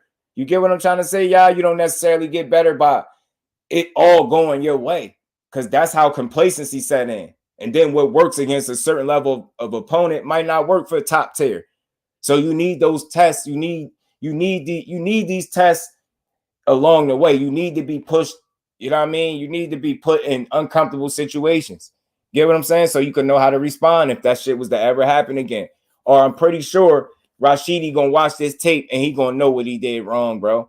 All I'm saying is I'm a believer that the mistakes he made in this fight late, which was simple as him not making the in-fight adjustments when necessary, when needed, when he needed it most, he was unable to make that in-fight adjustment that would have got him the win and secured him that victory. You get what I'm saying? He can learn from this for sure, man. He said that Peterson fight didn't happen to me. I love the Peterson brothers. I truly do rock with them. I always had both of them. Anthony Peterson too. I even spoke on him about him on the live a little bit. Like why he said he ain't get no big fights. He said it was too many people in the gym, too many good fighters, and then those dudes was cool with him. So potential good fights was people he was cool with in the gym. So he never got an opportunity. At least that's what he felt like his truth is. That's why no one spoke about that. What's that, Jeff? Oh, the Peterson fight? Yeah, man, that is oof, man. Everyone has L's. Like again, y'all, we bringing boxing back. TWT bringing boxing back. We bringing the boxing. We bringing legit boxing conversation back. You get what I'm saying? A loss don't mean shit when you tested yourself. He tested himself. The dude only had one loss up until this point, and I heard the dude one loss was debatable or something like that. He fought a real dude, a knockout artist. You will have some people questioning his chin. When you could punch for real and you knock somebody out, I don't think that means the fighter don't got a chin. I just think that means you can crack. You know what I'm saying? Yeah, facts though. Facts. Those L's don't mean nothing, bro. They ain't that big, man. They ain't that big a deal. You need a KO, so it wasn't. Man, Sean, you see what I'm saying, bro? Do you see what I'm saying? Why would they be telling him he need a KO and he didn't get it, but he still won? They knew what it was. He was losing. He was losing. The truth was right there. Why the hell would they tell that man he needed KO if he was winning? You know what I'm saying? He started closing that gap. Facts, bro. Facts. That's when Speedy, yeah, he needed to summon his Korean footwork, bro. B-Hop lost the first few fights. Now look at him. Hall of Famer. Facts, bro. And no. I just, for this point, for people that think like that, when you make that, you know, analogy, you say that, no, we not saying, dude is B-Hop, but we just making a point. He's making a point. You know what I mean? B-Hop lost the first couple fights. He a Hall of Famer. Them losses don't have to define you like that. You get what I'm saying? The losses don't got to define you. 24-1 doesn't equal journeyman. Nah, he will be back. Man, he had like 8 L's. That's what I'm saying. Is he not great because he lost? That's what I'm saying. They don't love him no less, bro. They don't love him no less. Thought CHARLO lost the first fight to Castano, but he made the adjustments. Made it a one-sided fight, even though he got DJ in his corner. Yeah, man. He did very impressive at how. And you get what I'm saying, bro? And again, that just shows you that corners matter, because in the first fight, you could see what was his biggest mistake? And it almost cost him, y'all. That just makes a point for me. Do you see how important it is to listen to the guy that got you there? You get what I'm saying? He's been nothing but spectacular under the tutelage of Derrick James. You get what I'm saying? But he didn't listen to him in the first Castano fight. And he lucky he didn't pay the ultimate price and actually flat out lose. You get what I'm saying? Rematch. Listen to Derrick James. Beat his ass. Create a separation. Then knocked him out. This Boots didn't listen to that, his pops. And that's what, and he was still able to win. That's why I respect it. Now, young man, get in that gym, get in the lab, and get back to it. You know what I'm saying? Which annoyed me with Ellis. He signed Golden Boy because he can't hang with no one. Not like that. Yeah, people just be trying to pick and poke, man. I appreciate the talent that boxing has, man. People need to look in those old Golden Boy contracts. Facts, man. They shitted on him. How you gonna shelf a dude for beating everybody you put in front of him? And I always said this too, y'all. And this is just my thoughts. You know what I mean? These dudes be connected. They got their lick back on Rashidi Ellis, bro, for beating Alexis Rocha. They wanted him to lose that fight, in my opinion. Alexis Rocha, he beat him and got shelved. Beat him, got shelved. So they said, man, who could we get that's like a Alexis Rocha? Maybe not a Rocha, but we got this dude Vila. You know what I'm saying? Let's put him in here. Come on, man. Let's put Roman Vila. Is that his name? Roman? Let's put him in there. Took that from that boy, man. That's why Speedy was about to cry, man. I seen it in his eyes. I'm like, damn, I'm hurting for you, bro. Test answer questions fighters have about themselves. That's all. And that's how you can see the maturation process. That's how you can see if a fighter is able to make that improvement. You need to see where he is weaker at or where he is not the best. So you can see if he can make the adjustment in the gym, focus on that, attention to detail, and come back and apply that to the next fight. Don't ever follow somebody around the ring like that. I'm going to always be looking for that. From this point on, I'm going to be looking for Boots to cut the ring off. I don't care who he fight. I'm going to be looking for that to see if he made any improvement there. And he said, yeah, that was a clone, that Peterson fight. Yeah, I don't know where they got that one from. That wasn't the real King Pete. Undercard and boxing helping. Facts. Keep dropping that. Keep dropping. Jack, you drop your joint in here too as well, Brody. Rashidi signed somewhere to duck smoke when he whooped someone in days 147, the top 10 today. He went to the court to get out. Yeah, stop it. Don't respect my man. Some people don't have all the information. They just be wanting to be negative, man. Yeah, we gonna forget about that Peterson fight, Sean. We gonna act like that did. That wasn't the real King Pete. You know what I'm saying? It's a comeback and how you go with your career is what defines you. For real. That's a fact. So the young man could respond. He could Speedy coming back, y'all. Laying on the ropes. Facts. Pivotal mistake. What did Charlo do with Castano and allowed him to have success in the first fight? Putting his back to the ropes, eliminating your exit points. You are sitting duck when your back is against the rope, especially when you tired against a power puncher. And that's another thing I wanted to hit on. Dudes need to do a better job at dealing with power. I appreciated Andre Ward on a different level. That man knew how to smother power and neutralize it and make it ineffective. These younger fighters today, if they ain't moving away from the power, they don't know how to go to the power, smother it. They just don't do it. I don't see a lot of that. Ward used to do that. Here, handicap your ass. You're a strong dude to hit hard. You're going to find a way to neutralize that with inside work. Get what I'm saying? I just wanted to see some different tactics, man. But at the end of the day, the mistakes he made late, he can fix. At the end of the day, I know he could. And Vila, big, bro. Man, that's a big dude, bro. How tall is this guy? How tall is this character, man? 5'7". Man, cut it out, man. There ain't no way in hell that boy 5'7".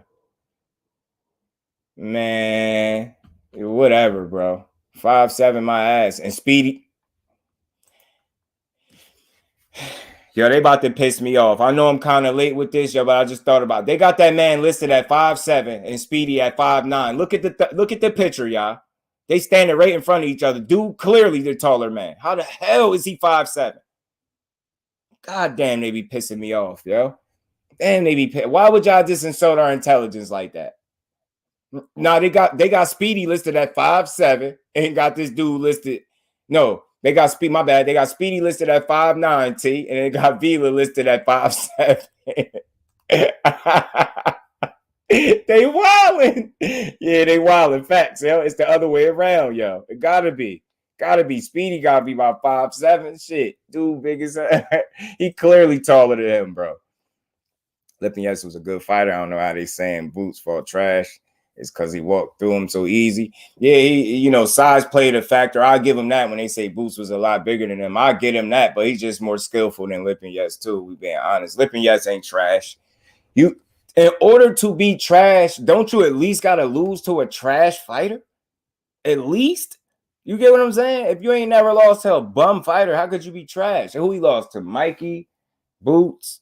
Who else? Who else he lose to? I don't believe Lipinets lost to no bums. So I don't see how he trash, yo. He was listed at 5'11" by Showtime. I see so yeah, they got to switch that, bro. They need to switch that ASAP. They tripping. Yeah, Speedy 5'7". They got dude, yo, for real, bro. He got to. Before event, Speedy 5'9". Yo, he got to. Yeah, really, he got to be at least my height, bro. You know what I'm saying? Black Grass Podcast, bro. What's good with it, family? How you feeling, man? Appreciate you pulling up. Speedy, not that big a guy. No, he not. He weight, not tall wise. He got some, he's solid in terms of weight, but he ain't no big dude at all. I'm with you. Jay Gardner, salute. Dude was decent and came in with good game plan and awkward style. That's true indeed, man. True indeed. True indeed. 5'8", probably he's somewhere around there, but that's just crazy how they got their heights flip flop. You know what I'm saying? I felt that matchup didn't favor Speedy. You know what? It pretty much did because he had all the tools to win. You get what I'm saying? Just a couple mistakes down the stretch. You know what I'm saying? Couple mistakes down the stretch cost him. You know what I mean? A couple. And it's not even not major. A couple like small in fight adjustments. I think he could have made to secure him a victory. Man, it's a learning experience. He'd get better. Slow motion better than no motion, bro. No motion, but yeah, man. I don't know if y'all heard this too. I'm gonna just play the video because I know people see that $1 million gate joint. Hold on, man. We're gonna screen share this joint real quick. We're gonna screen share this John real quick, y'all. Steven Espinoza, salute to Ellie, man. Steven Espinoza, man. He said he hears. That's why I put breaking news or fake news. You know what I'm saying? Rumor mill type shit. Steven Espinoza allegedly hears Gervonta fight had record-breaking gate, 1 million, more than Rolling Stones. So I think that's crazy. But we're gonna play this real quick. Oh shit, hold on, my bad, y'all. Tripping without the goddamn luggage. My bad, y'all. Let me take this off of here. All right, my bad. Now we good. We good now. We good. We good. Is it now? Did he leave already? Is he at the presser? Is he at the really presser? Quick, Tank and Ryan, April, no breaks. Go right back in another count. What do you think? Be legit. I picked Speedy by Novilla before this fight. Strong, always been. Yeah, T, them knockouts he had was real. That 94% ratio was real. A win. Just a W. Yeah. We win. That's what we do. Lipinets ain't trash. He tough. Try to stand there and bang with boots. Bad game plan. Facts, Sean. No matter how you do it, we just win. But it was a great, entertaining fight. Shout out to Hector Garcia. It was tough.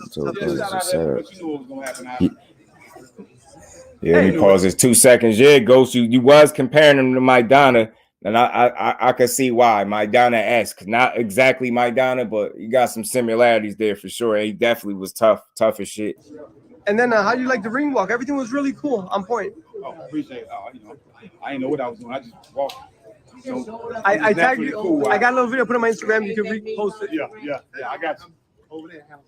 All right. Congratulations, Coach. Thank you.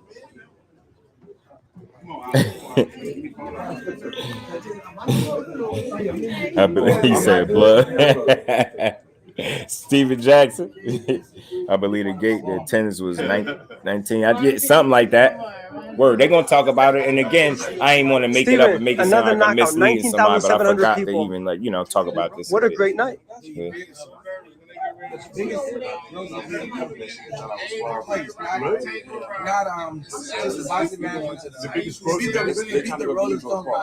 Wow. And it was a great card start to finish and a great ending. I told Tank he fought in 2 different It was a great card start to finish. Wow. Beat the Rolling Stones by $1 million. It was a great card start to finish and a great ending. I told Tank he fought in 2 different days because it's already the 8th. You're right. No. It's crazy how that card did take place for 2 different days, y'all. By the time he fought, it was the 8th. Fights, a tall lefty. Champion. It was not going to be pretty. Like a guy like that is going to make it, you know. But at the end of the day, you can't always rely on the power. But you know, sometimes the power is the difference. And today, look, he changed it with like 3-4 punches. Coach Squeeze over there. Well, great job. It was a great event. I'm sure everyone enjoyed it at home. Everyone in the arena had a great time and left in a great feeling. Bruh ass tall as shit. He just popped up tall as hell. We know. He said, you know, the Rashidi Ellis fight was a mismatch. It wasn't a mismatch. You know, main event certainly wasn't a mismatch. That was a tough fight. It was a great fight. But for 2 or 3 punches, you know, it was on its way to a split decision. There you have it. Steven Smith's next show coming up, San Antonio. Got San Antonio, Ray Vargas. Don't miss it. And then what do you think of Ryan Garcia and Tank? Yeah, Jeff. Facts, I Sean. know there's a lot of naysayers out there. It sort of seems like they're cheering against it. Tank wants it. Ryan wants it. That's all that matters. They want the fight. We're going to try to make it happen. And it will break pay-per-view records. That's my prediction right now. Okay. Stay tuned. Elise back reporting. But okay, I'll take it. I just wanted y'all to know where I got that from. You know what I'm saying? Just briefly, but yeah, I'm pretty sure they ain't gonna fully know what them numbers is anyway for a second. And now who knows if they really even tell us when they do get them. But yeah, he definitely did change the entire fight with 2-3 punches, yo. That's crazy. Yeah, that's just a rare. That's just rare, man. That's something special. That's what make them special, man, dude. And again, I just appreciated the card. I appreciated the way these dudes fought. And dudes handle their business, man. Now he on to the next thing. Let's see if Ryan Garcia really get in there because he tweeting and everything. So hey, the boss at Showtime just said Hector was putting in work. You get what I'm saying? He was though, yo. He was. He showed a good account of himself. But I always say this, y'all. Like this, and y'all tell me if it sounds crazy. With Tank, what I've noticed is, you know, because he don't throw a ton. When you got a guy in there that's fighting you back. It's a certain level of success he's gonna have naturally because he's fighting you back, and Tank ain't invincible. You get what I'm saying? He's not invincible nor perfect. You get what I'm saying? So it's like he working on some shit in there too. And in the process, Hector was landing some good ass shots. He was landing some good shots. He did.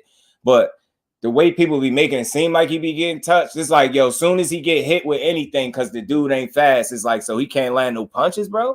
Hector Garcia could fight. Since when do Olympic pedigree not matter and it go out the window? Since when do coming off your biggest wins not matter? Like for your confidence and just where you at in your career. Like that's what made the fight solid. And I always said this, until I see somebody able to have more than some mild success against Tank, I'm not going to be that impressed, but I can still appreciate and see that they had success. Hector was fighting, man. He was fighting all the way until he didn't.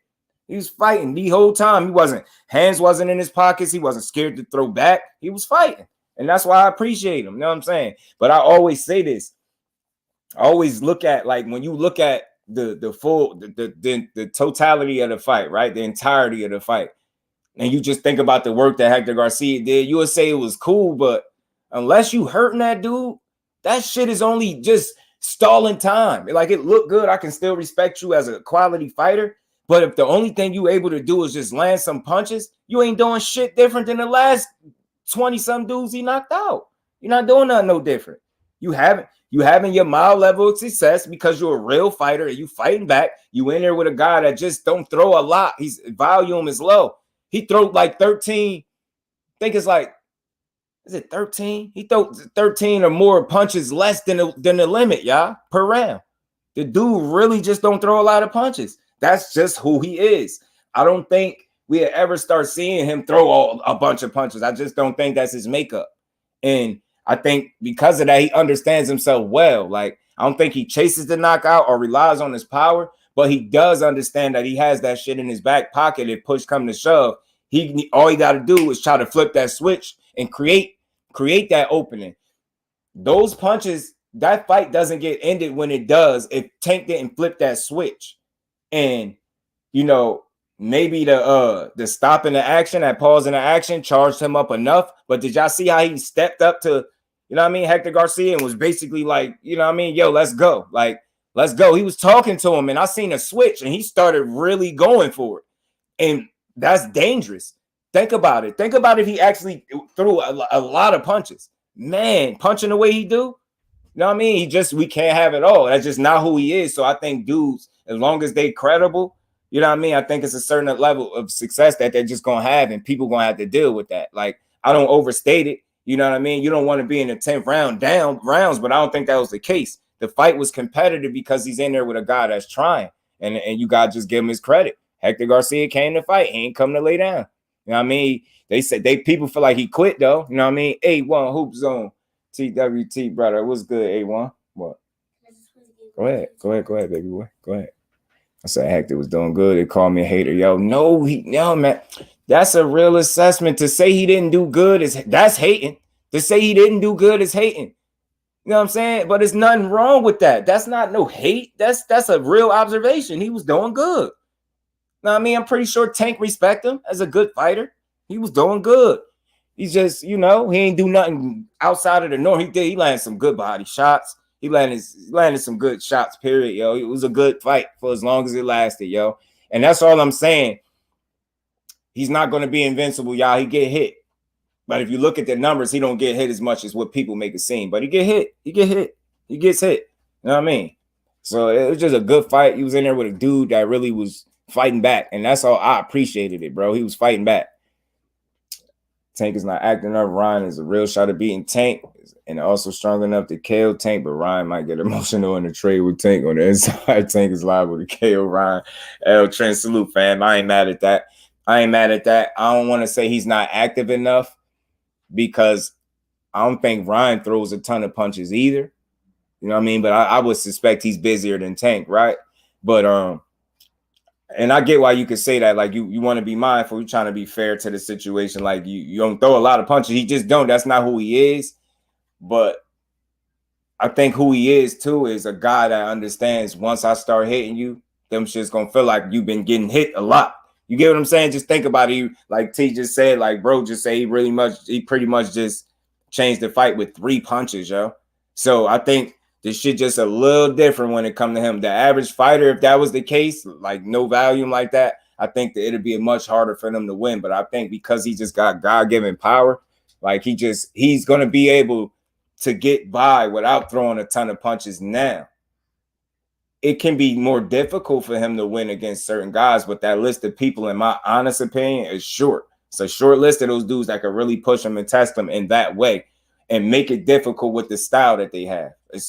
There are a few. It's just not a long list. You know what I mean? And I just think that's what make him special.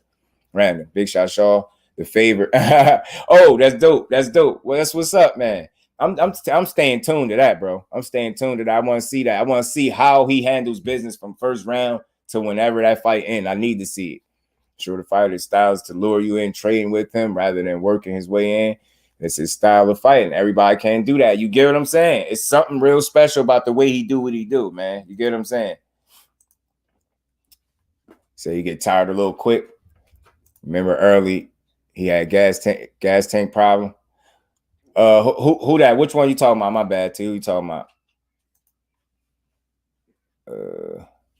He puts himself in a position to get hit because he's confident he can trade with anybody. He's been working this far, and that's something too. That's not us making an excuse for him. It's a real thing. Like I call it false confidence. You know what I'm saying? But I feel like in Hector's case, the amount of confidence that he boxed with was justified because he was having a certain level of success and he was being able to put things together in spots. But nobody wasn't like man was out there getting his ass whooped. You get what I'm saying? We know Tank be working his way into the fight. You know what I'm saying? By the time, and the thing is, when it's time for that switch to flip, man, it get dangerous, bro. It get dangerous. My big bro, I was planning to buy a house on my winning. Oh man, he did. Yeah, look gassed in a while. He was a little more patient versus Hector. Yeah. Yeah, he's very patient, very patient. Want to buy houses off FA retirement. Come on, Bob. Let brothers eat, you old vampire. Oh, yeah, the favorite, right? Making him the favorite. You know, I'm just saying last fight, I think it came into play because Hector was active too. Yeah, body shots too, T. Body shots. I think he landed some good body shots. Good body shots too. just a good fight, an interesting fight, fun. You know what I'm saying? It was fun to watch. Fun to watch. Tank gonna throw enough for him to be gassing. I don't think I wouldn't say he be gassed. I don't say gassed. You know what I'm saying? I don't want to say gassed because I remember that time I thought in the Pedraza fight that he was tired. I was nervous for him for a second. Like, oh, is Tank tired? Man, Tank started beating on his chest or something, waving dude, and he started ripping him. You know what I'm saying? He started ripping his ass. You know what I'm saying? So I just think that's how he fight too. He conservative with them, that economical with them punches. Hector, the one that wore down. Tank looked better in the later rounds, in my opinion. Yeah, he did too. I think so too. Queen, my sis, TWT, how you feeling? Appreciate you pulling up as always. Sean, he looked better after the break, not before. I feel like, I don't know. I just think he, like, I don't know how y'all seen it. For me, like that break, I feel like, I feel like it has its benefits, of course, for sure. But I feel like for both fighters, but I think so he had like a burst of energy because he definitely stepped to him. Like, I know y'all remember it. He kind of like, there's this weird step, like a big gallop step to him. Like, come on. He was saying something. And it's like, I don't know if the fighting in the crowd did it. I don't know if the little energy, like the little pause in the action did it, but it was a switch. I seen it. I was like, yo, he really going for it. He gonna hurt this dude. And shortly after fight was over, I was like, yo, he really got a switch. Like, he really got another gear that he can tap into and really go get you. You know what I'm saying? Where he taking more chances, where he making it more dangerous for you, because Hector ain't no hoe. That's what I appreciate about that fight. Hector ain't no hoe, y'all. Heck, my boy Hector ain't no hoe, man. Hector came up in weight. I'm not as impressed as, say, Mario. But look, L Trent. Tank came from 126, bro. And who was the bigger man on fight night? Get what I'm saying? Tank came from 126. And who was the bigger man on fight night? You get what I'm saying? Hector just was a bigger dude, especially once he had to weigh in. I'm pretty sure they weigh in this around the same. I think it was like 134, but I think Hector was the bigger guy on fight night. That's crazy how that worked. And Tank is always the smaller dude to me. Imagine Tank Davis throwing 40 punches around. Somebody gonna be in the hospital sleeping pills, handing out. I got a good game plan. That's a fact. And he did a good job at implementing it and not fighting timid or scared, which is something that you can't do against Tank if you want to have success. Hector had the right amount of confidence to fight back. You get what I'm saying? Tank different. Yeah, it's just he equipped different. It's different. He was tired. Do you think he was tired? He just got that power. Showtime Balls just told us. I think, I don't know. I mean, shit, man, I want to watch it again. Maybe I won't watch it again. I just look at him a little different, man. But I feel like the body shots, if anything, that's why I said the body shots. So I feel like that little break, he flipped that switch. Maybe that was enough to get him a second win. You know what I mean? But he went for it after that, and I enjoyed it. It was fun. That shit was fun watching that. Oh my God, who is this? I feel like Ryan's gonna be very hesitant. The fans commenting about power. They just feel like he gonna walk. This left hook is something that Tank really got to worry about. If he be hesitant, it's gonna be problematic. You know what I mean? Power can get to his head. All he talk about is power and speed, and he gonna rely on that. I really do, and I think that's gonna be his undoing. I think he can have a slight amount of success. Yeah, he stepped to him. Yeah, facts. That's what I say. Gallop. He did like this weird step where he stepped to him big. Maybe it was just enough, yo. Maybe it was just enough for him. Cause man, he went for it after that. He gonna beat 122. Come on, Tank. Get your running boots on. We need undisputed. That should be slaughter if he could do that, bro. That should be slaughter. It wouldn't even be fair. I'm not hating. Nah. That is not, something that you feel or assessment. You get what I'm saying? That's not hate. I know what hating is. That's not hate. Like, hating is saying he looked bad to me. Saying Tank looked bad that's hating. That might be hate. And again, I think I'm gonna say that for another video. And I'm gonna chop it up. Y'all know I always had the conversations, but yeah. I think Hector did some good work to the body. I really do. I do. Stocking to the break. I feel you. But I just feel like, I don't know. He just had I like the way he just stepped to him after that break point. Whether the break or not, I loved it. Because that's how I be wanting to see him go for it. Like, I love it. And the fact that he could really put foot forward.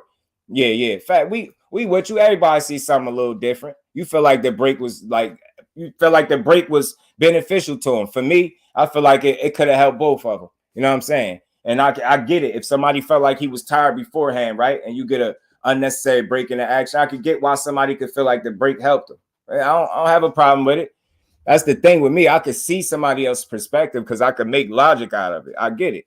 It makes sense. You get a break, you get a second burst to win. He definitely went for it after that. So I get it. You know what I mean? I just felt like that was just what the doctor prescribed. Because, man, bro said after that, he got to it. He said, man, hell with that. I'm going for it. Let's fight. He said, let's go, man.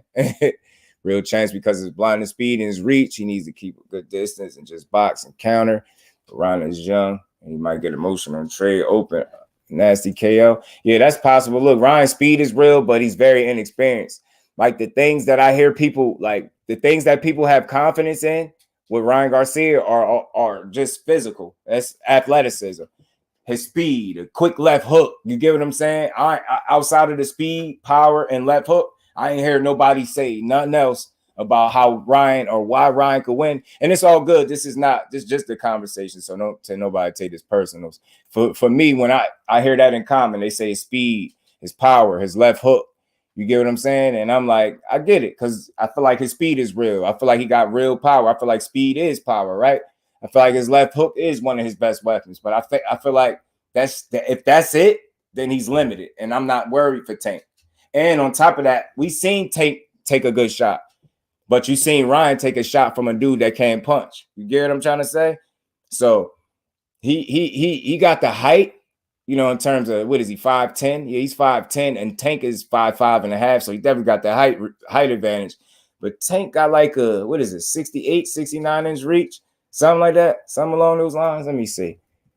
Because his reach ain't as big a factor as what people think. His height is the factor, but when you keep your chin in the air, that's like putting a ball on the tee and then, you know, getting the bat and knocking it off. Like, so it's like, and he fight too straight up for me. He don't bend his legs. He fights straight up. Yo, Ryan do not bend. Your Tank's reach is 67 and a half inches, right? And Ryan's is 70. He got 70-inch reach. That's not that big a deal, especially when I feel like Tank do a good job at closing that gap and going to get you. You know what I'm saying? And I know they're going to work on some things. They know what Ryan could do well. And it's going to be his job to take it from him. I'm not saying that the danger is not there. The danger is there, especially early.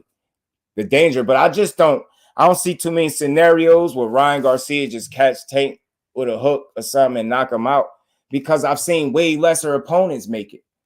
That's why, like, and again, it's all about the conversation. There's no right or wrong answer, y'all. It's no right or wrong answer. My answer ain't no more right than y'all's, but I just don't have faith the same way people do, because I haven't seen him prove himself.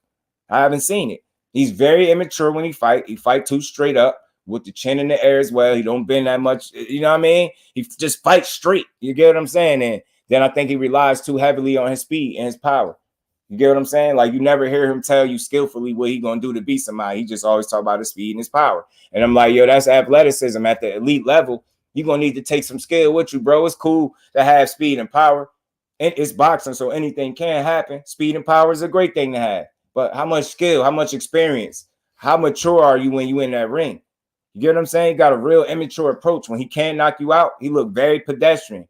And I believe, in my opinion, Ryan Garcia is a front runner. I believe when you push him past 6 rounds, he start to look very regular and he start to slack. Then that's when you start to see the chin in the air. You start to see him make more mistakes, because when natural fatigue set in, you make more mistakes. And I think that's why I wouldn't be surprised if the fight actually went past 6 rounds, because of Tank being patient and just luring them in and waiting. I feel like the speed could be an adjustment period for Tank. You get what I'm saying? But I don't think it'd be as problematic as what people think. I think maybe early he could shoot. And, you know, Ryan could be brave, yo. I could see him not being hesitant. I could actually see Ryan trying to fight. I really do. And that's why I could see him getting slept. Bad. I'm not just saying that, like, even what he did to Hector, I just don't think he'd be able to take the same shots that Hector was. And, yo, Hector got a hell of a poker face. That dude was clearly hurt. Like, who knew he couldn't see? Like, of course we wouldn't know because we ain't in his body, but I did not see that coming. That dude got a hell of a fucking poker face, bro. We got a hell of a poker face. Mexico City, we need Ryan to get. You stupid, bro. Ryan going to the night is 7. I'm telling you, I can see it, bro. plays Narco song, put on a rag and walks out, detaches right head from his body, side port. You stupid. Facts, yeah. Facts. Facts. And again, it's benefits to both. There's nothing wrong with that. It's just a perspective. It's something to talk about. That's why I don't discount it. I'm like, I hear you there. Yeah, I might not have thought of it myself when you say it can make sense. You gotta think, if guy getting hit with some good body shots, right? Say he was a little tired, right? And then you get a break. And you gassed up and he pressed. And you know what I'm saying? He got that second win in that time span and went to work. You know what I'm saying? And that's all he needed. Facts. And then 3 punches changed the fight. Facts. He knew it was time. He said, yeah, that's enough of this. It's enough. I love the switch, though. I love the fact that I was able to see that where he really was going for it. And I don't think he lands those punches if he wasn't going for it. Like, he's being as hesitant as you're not hesitant. He's being as economical as he was, as patient as he was. I won't say hesitant, patient. He was patient as hell. And I think his patience allows people false confidence to settle in because they like, damn, I'm in here with Tank. It's round 6 and I ain't sleep yet. You get what I'm saying? And I'm landing shots. Like, you get what I'm saying? Next thing you know, I can't see. He said his head hurt, everything, man. He punched Hector to a headache, y'all. That man had a headache in the ring. He like, man, I got a headache and I can't see this little dude. Nah, I'm cool, coach. That's it, coach. Rolly in 6 and Hector in 8 or 9. Ryan going by 7. I feel you. My girl had said she predicted Rolly was out in 6 too. She doubled down on it. She got that one right. Word for me. Size wasn't a big difference in my opinion. I feel like Hector really 5'8". Yeah, the size it's not a humongous difference, but I just only bring up the size when people say that he brought Hector up from 130. I say Tank came from 126. So that should tell you that once upon a time, he was even smaller than what Hector was. I don't believe Hector was at 126, not to my knowledge. I don't know if he was. I have to go look it up to see, but I don't think he was. He was better against tall dudes for some reason. Yeah, because, you know, some tall guys struggle with smaller opponents like Tyson Fury, Opulent, LDTV. The bro, what's good with it, Opulent? Appreciate you pulling up. Blessings to you, Brody. Hard work where it goes up when he fights taller fighters because he broke Barrios down. I appreciated the way he broke him down. Inside the square circle with King Judah. What's good, fam? Salute. He going to pull out. I see people feel like that too, but I'm going to tell y'all this. The reason why I would partially feel like this fight got a chance of not happening, I don't think he's going to be scared. Nah, me neither. I think Tank give a damn. Either he's still going to sleep. Yeah, I'm telling y'all really think he's too brave for his own good. He got like some of that Amir Khan in him. Like, the biggest problem for Ryan is actually getting him in the ring. But once he in there, he fight. You get what I'm saying? He's going to let them hands go. And I think he's going to make a big mistake. I think because he's going to land a punch or two or have a level of success, he's going to become overconfident. He's going to play into the crowd. They might get to his head. He might think he's doing more than what he's doing. And next thing you know, somebody going to be waking him up, telling him what round he got put out in. But back to the point that King Judah saying, you say you're going to pull out. The only reason I could kind of feel like that, and it just follow me, y'all. He just pulled out the fight with the Mercito Justa dude. And then he claimed the reasoning he gave for it. I just don't believe him. He said, you know, the fans have seen this enough in terms of like they seen tune-ups enough times. I don't need to be in another tune-up. I just want Tank. Since when has one move that Ryan Garcia ever made been in favor of the fans? With us in mind? When? So what happened to all them 5-6 pullouts with all them other? He was thinking about the fans when he was doing that. So all of a sudden, he just had a change of heart. And now the move he's making is strictly for the fans. I can't believe that. Because after he fought Manuel Tagto, he got out there and said he's going to stop calling people out, doing all this and that. And I believed him. I gave him credit for it and everything. Then he jumped right back to his regular old tricks, running his mouth, clout chasing. You notice when Tank fights, certain people always on the internet tweeting. These dudes fight, he don't even be thinking about them. Ryan Garcia fight, I don't remember seeing him tweet unless he made a joke, but he don't be thinking about dudes be round by round. Come on, Tank, he got hit too many times. He looked like, all right, bro, you get in there and hit him too many times. I want to see it. You are pulling out fights, and then you trying to say that you doing it because of the fans. I don't believe you. You've never made a move that favored the fans. You've never took a fight that we really wanted to see you take. Tell me I'm lying. Every time it came time for him to challenge himself against somebody that we think could really push him, he pulled out the fight or didn't fight him every single time. So part of me feel like he gonna find, if he do this, I think he gonna ruin his career, yo, because I think it's gonna be people that's truly tired of the same old song and dance. If you find a way not to fight this man after you just tweeted April 15, let's go, this and that. All right, bro. Okay, because you asking for it, and I'm telling you, got everybody in your camp telling you could beat Tank Davis because you fast and you could punch, and you got a left hook. But they ain't telling you nothing about skill level, you know what I mean, experience, maturity in the ring. You lack those things. Quality of opposition, you lack those things. So I don't see how people is expecting that he's gonna go in here and just surprise Tank and land some left hook. I don't see. I swear, y'all, I just don't see it. And I ain't saying he won't hit him and land the left hook. He's just not going to land the left hook that's going to end the fight. I don't see that. And Tank got a beard too.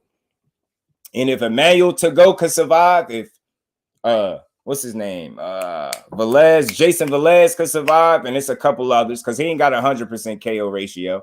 You got inferior, you know, less lower level fighters, definitely nowhere near on the level of Tank can survive with Ryan Garcia. I just don't see you knocking Tank out with ease like that. What he gonna do? It's just because he fast? I don't think so. Where's his skill? I ain't never heard nobody say Ryan gonna skillfully beat Tank up. Only thing I hear is the left hook, and he fast and he hit hard. He dangerous early. I'm telling you, man. That fight go past 6, he gonna get hurt bad. I'm telling you, because his speed start to suffer.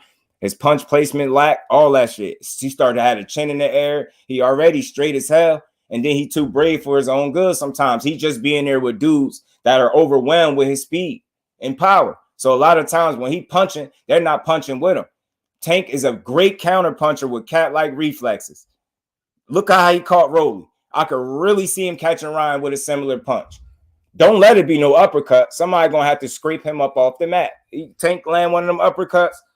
Good riddance, yo. To Ryan Garcia, he gonna take 3 fights off Ryan Garcia's career with a knockout. Watch. Ryan's style like David, and I slick boxer. He got that style mowing you down with wicked punches. Like Ryan does go for it, bro. He get in there and he let them things go. David tucks his chin, and Ryan is like jumping back, pulling back with his chin in the air. Right. Come forward, no disrespect. Yeah, nah, I think he is. I think he's gonna come forward and try to fight Tank. I don't think he's gonna be scared. Being scared gonna get him put to sleep faster. You can't fight him and be scared. You have to fight him, and you do all your being scared somewhere else. But once your ass get in there, you want to fight scared in this show, he gonna hurt you, yo. You can't be scared and beat him. You're not gonna be scared and get lucky. You're gonna beat him, you're gonna beat him. So nah, only dude that had type of energy for years. Goes back to the sparring session. Ryan showed up, so did Tank. Yeah, but I don't know if I believe this dude. I just want to see it. I can't wait though, yeah. I can't wait. Tuned in at Cruz. I see no promotion for Coley's. Yeah, man. Coley be fighting a lot of people we don't know, Fate. I think that's what's be going on with him. Ryan believe he gonna win. AAT, I'm with you right there. I actually do think he can win. I really do. I don't think it's fluff. I think he really feel like he can win. And that alone can make somebody dangerous. He believes he can beat this dude. You get what I'm saying? Your King Judah be cooking, man. I think I told him that. Dope, always dope with the content. Tank looks sloppy and he got hit too much. He too small for Ryan. He will walk through him now. That's hate. Yeah. And it's crazy. It's crazy, bro. Because those critiques came from a boxer. And I know y'all seen it, but I ain't want to mix all this in this live. So I'm gonna say that for a different one. But I think I'm gonna do that today. I got the video saved. I just want to break it down again. I want to say this in advance. Y'all know when Just Do content is not centered around hate. It's centered around the conversation. I'm just getting tired of, like, you can't say somebody can't fuck with you and you 2 weight classes away from them. Like that doesn't make a whole ton of sense to me. Like, we're gonna talk about that one, but I'm gonna wait till this is over. My bro Crush gonna come on. He said when I'm done, I'm gonna be over there and cook with the Brody, and we're gonna have that conversation in a minute. Ryan is the pullout king when it's comp, yo. Facts. That's all I'm saying. It's hard to have faith in him, but a part of me also believes he talked his way right here. And I think it's going to be like the point of no return. Like, there's not remember, he's doubling down. He just posted again. April. Come on, April. He used all his excuses. No disrespect. Nothing is funny about somebody that is dealing with anxiety, depression, and being stressed and things like that. It's nothing funny about that. You get what I'm saying? But he used that one already, y'all. No disrespect. He used that one. He has nowhere else. If he tries that, I think he could really damage his career, yo, for what it's worth. I really do, because I think there's people that genuinely support this dude and think he's gonna beat Tank Davis. They really do. I'm telling you, facts, Jeff. The moment, remember, man, Boots was just in a fight. The moment looked like it was bigger than him at the time. He didn't seize the moment the way he should have. The way people that's used to being in that moment have. Tank relished the moment. Whether you think he looked like this or like that, look at the end result. Hand raised and another dude knocked out. There's nothing you can say. Back, man. Oh, you back this week? Back. My notifications on, Judah. We rocking with you, man. We rocking with you. We rocking with you for sure. Yeah, and Jeff, drop your link, bro.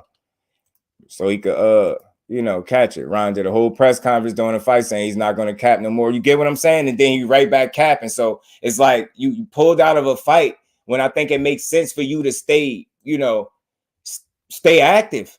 When you fighting the most dangerous fight of your career, bro, you bugging out.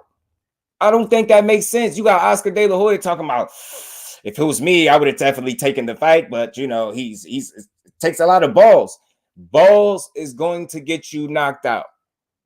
But no doubt you're going to need to have some balls with you in there with Tank. But I do think once Ryan is inside the square circle, he's going to fight. But the problem is getting him there. You get what I'm saying? But I think he wrote a check that he going to have to cash, yo. Like in terms of getting in that ring, I think he exhausted a lot of his excuses and reasoning for not getting in there. And I think he's going to put himself in a position where he got to fight. People asking for it. His counterpunching is another word. I mean, otherworldly, bro. And the cat-like reflexes, I say this all the time. Ryan is fast, right? Ryan is fast, right? But he ain't quick, too. He don't got cat-like reflexes to me. He got fast hands. Tank can hit you and get out of it. We know what he could do. You get what I'm saying? He's quick and fast with the crazy reflexes. I don't see that with Ryan. He's not a super athletic guy to me. He's just fast. I mean, he's just fast and strong with good power. But I tell you, the power starts to fade. I don't believe he carry his power down the stretch. I just don't. I don't believe so. Especially if you getting punched in your body at any point too. Why these guys learn inside fight? I don't know why, bro. I don't know why. Facts, Ghost. And maybe if these dudes was more confident in the inside, when they fighting somebody with some power, they'll stop running from it and smother or find a way to neutralize that power other than running from it. You get what I'm saying? Certain dudes that it's just like that rule in the wild. You don't turn your back and run from something in the wild, right? You get what I'm saying? You don't run from something big and powerful. You face it to an extent. You get what I'm saying? So it's like that in the ring. Y'all be too busy trying to escape the power and you end up getting caught because you damn near running from it. Nah, you got to be comfortable knowing that this dude might hit you a couple times clean. It's going to happen. You know what I'm saying? And dudes be trying to avoid getting touched and, on their bike, and then it just catch up to them, yo. Fight might be in the building. Oh, you might be in there. Bet. I can see Ryan definitely land that left hook several times, weakening Tank, but the KO will come from a devastating body shot. But Tank worked the body soft and Ryan and land the KO upstairs. I like how you explain it on both sides, bro. I could rock with it, even if those are your thoughts. I respect it for sure, bro. I respect it. Yeah, I see what you're saying. Ryan Garcia does throw good body shots. He does. He's not without skill. I just think his lack of experience and immaturity is going to cost him. And I think he believes too much in just his speed and his power. And I believe at the elite level, you need to take skill with you. You get what I'm saying? I never hear him talk like a skillful fighter. I hear him talk about athleticism, speed, and power. That's it. I don't never hear that dude talk about nothing else. Nothing else, yo. So I'm like, yo, so all right, speed, power, that's it. Left hook, that's it. Like, nah, I don't see it. I don't see it. Got beef with Eddie Hearn. You think he get promotion when he beefing with the guys promoting the event? That's crazy. 817, what's good with it, fam? How you feeling, bro? He only thinks because he's taller. Peep game. You know what I'm saying? You think that height, yo, and your reach ain't as long as I'm telling you. A dude that place his feet in the right area, cuts, neutralize the little bit of reach you do got and crack your chin. Woo! Because my thing is, I hear a lot of people saying how he gonna attack, as far as attacking Tank. But what he gonna do when Tank on the offensive? He ain't the most defensively sound fighter. You get what I'm saying? That boy gonna get wrapped. Tank gonna sleep his ass. I'm sticking to it. I think he gonna get a Leo Santa Cruz type. You know what I'm saying? Or at least they gonna TKL something. He gonna hurt him. I think he gonna hurt that man. Stanionis was in the hospital. Yeah, appendectomy or something like that. I believe I'm saying it right. That's what he had. Nah, it's not that serious. He just need to rest. Facts. And I think after Saturday night, Boots need to go for the winner of that fight. I really do. I swear, I really do think Boots need to see if he really can get the winner of Stanionis and Virgil, yo. I do. I think that make a lot of sense. Pulled the hurt. Tony is a dime, a dozen fighter. He ain't the norm now. He not James. I hope Ryan pull out. Maybe we get Tank versus Frank. I like. I see what you did there. See what you did there. I ain't mad at that though. Any good fight is any 50-50 fight I'm in favor of. You know what I'm saying? And I respect Frank Martin. I call it a 50-50. I mean, but that's gonna be that'd be a fucking man. That'd be fun. I'm telling you, that's why I want to see all these fights, because I don't like no fighter to the point where I don't want to see them tested. You get what I'm saying? I don't like nobody that much. I want to see everybody get a chance to fight and just see how dope and how good all these fighters are. You know what I'm saying? Mike McCallum, a body snatcher. Yeah, Mike McCallum was a hell of a body snatcher. Loma should stay down and wait, in my opinion, if he really wanted to go undisputed. I honestly believe he could have at 126. That's possible, yo. Possible. I think at 135, I think it's a pipe dream, and he got to let that go. Yeah, I'm with that too, T. I like that. Frank versus Tank. I'm cool with it. And again, these are not just random names, like just so people don't think that, you know, it's just names that he said he'd be willing to fight. You know what I mean? But he also said, like, some of these dudes, the reason he's not calling some of these names is because dudes just got on the scene. I ain't saying you got to agree with it. I'm just saying that's what he said, and I can understand that train of thought. Some of y'all just got on the scene. Y'all expected me to call y'all name to make you relevant, knowing more than likely your team ain't planning to put you in there with me. That make a lot of sense to me when he said that. Boots and did shit, but win every round and chase the KO from a dude who only came to survive. No news, no big story. Talk to him, bro. Talk to him. That's exactly how I look at it. Chase the KO. The moment got away from him. He played to the crowd, and he completely ignored his father's instructions.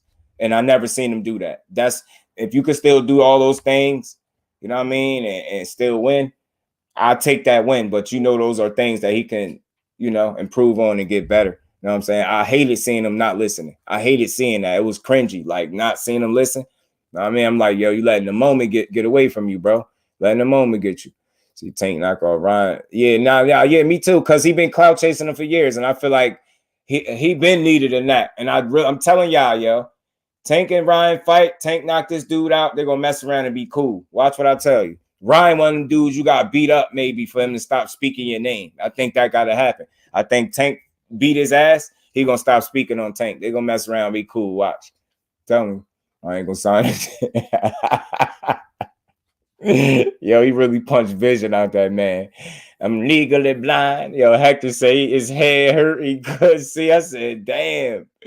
That man just punched temporary blindness in the man. He said, hell no, I value my health, bro. I've seen in the sport. That's true indeed. But you know what I think, Crush? I think they truly believe that the power and speed is something that Tank ain't never seen, and it's going to be, you get what I'm saying, that much to deal with. I just don't see it being that way. I see him, if that's a true challenge for him, I see him being able to make the necessary adjustment. And again, what trumps speed? Timing. Who got some of the best timing in boxing? You know, in the lightweight division? Tank.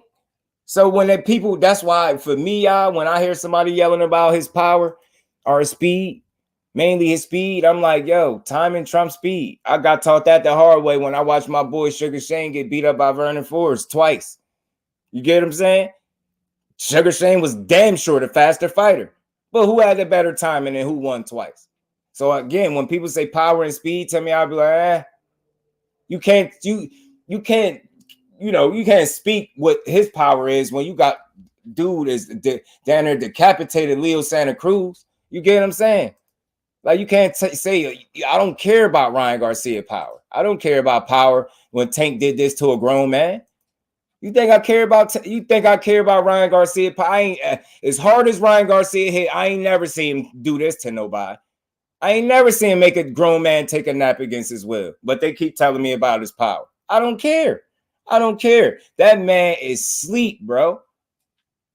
Sleep. Unconscious, like against his will. He didn't plan on it. It was not part of the play. He didn't expect it. He wasn't prepared to take a nap. His family watching him. The man had a whole successful training camp. He loosened up in the back room, got his blood pumping. 6 rounds later, he was asleep. You think that man ever seen a nap coming in his near future? That's special, bro. When you can make a whole grown man that ain't never been knocked out, barely even seen Leo Santa Cruz hurt in his career. And you got the fuck being hurt, because I'm pretty sure this didn't hurt. I'm pretty sure part of the reason he sleep is because that's probably the best sleep he had since training camp started, since he signed the contract. He like, damn, I got to fight this dude. All he do is knock people out. He probably was stressing or going through all types of shit. This is the most relaxed that he's been since signing the dotted line, bro. He could thank Tank for that. Now look at Leo Santa Cruz, well rested, back beating people up. Y'all don't even get it, man. He back beating ass, all thanks to Tank. Yo, ain't nothing wrong with a good nap, yo. Every now and a nap, think about how we all feel after a good night's rest, yo. You feel up ready to, you know what I mean, tackle the world. Leo woke up like, oh shit, I ain't died. So I ain't really in the shadow realm. That was just I was just asleep for a little while. He cool, bro. He cool. Imagine Tank really landed anything of consequence. That's a fact, yo.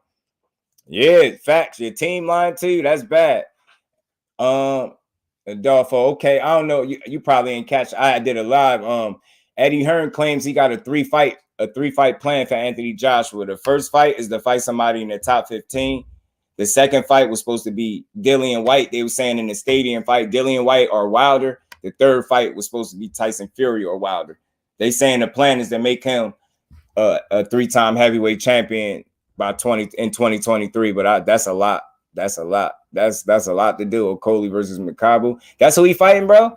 Felix Nunez, salute, fam. Appreciate you pulling up. Yo, that nap was the best he ever slept. I'm telling you, I'm gonna leave that up there for a while. I'm gonna just let this resonate with y'all with a good night's rest due to anybody. And I keep saying this, y'all. Y'all know the ongoing joke. The best naps you took as a kid was when you got your ass whooped. When you didn't, or as an adult, the best naps you take is the ones you don't plan. When you just fade off into sleep. That's what that was. He throwing jabs, boom, boom. He landing shit. Next thing you know, they waking him up. You know what I'm saying? Shit, I know it probably seemed like it happened fast. You know what I'm saying? Oh, that shit crazy. Sugar Shane, Vernon Forrest, and Ricardo Mayorga prove triangle theories don't work. Facts, man, they don't, yo. They don't. Shane better than Vern, in my opinion. Just had Mosley number. I swear I always felt like that. I felt like Mosley was the better fighter. No, I mean, he just not for him. He had his number. Facts, speed dial, boy, he had it. Time, I think Ryan's better timing than Tank. I mean, let me see. I mean, I don't know, man. I just don't think he fought the level of opponent to prove it. And you know, you fight a guy like Emmanuel to go, and he's able to deal with you. You know, Luke Campbell got Ryan timing down real good for that punch he landed. I don't know. I definitely don't think he has better timing because I don't think he's as proven. I don't think he's been able to prove it. Like better timing against who? Inferior opposition. The problem I think Ryan Garcia is going to run into, bro, and I respect your opinion too. Ain't nothing wrong with what you said. I feel that. Ain't nothing wrong with it at all. You know what I mean? I just feel like the problem he's going to run into is he hasn't been testing himself. And every time that he was supposed to really test himself, he went the other way.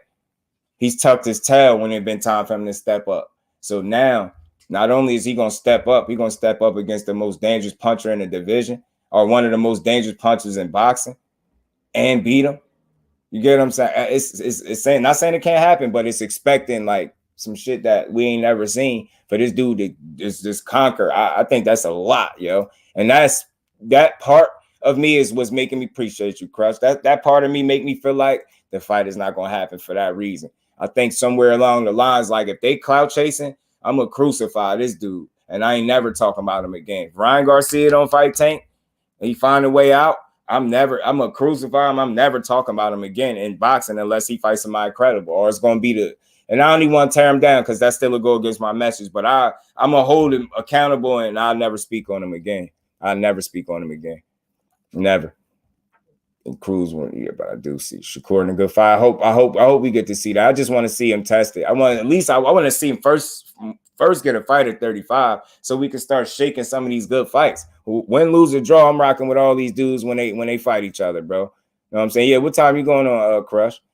I'm telling you, bro, ain't nothing like a good nap, Felix. A good nap is right what the doctor ordered. He ain't expected, but that shit happened. Ryan caught it by a simple hook and drop. You get what I'm saying? By a non-puncher. Tuck Leo ass in. I'm telling you, with no blanket, too. Tank disrespectful as hell. You could at least get dude a pillow.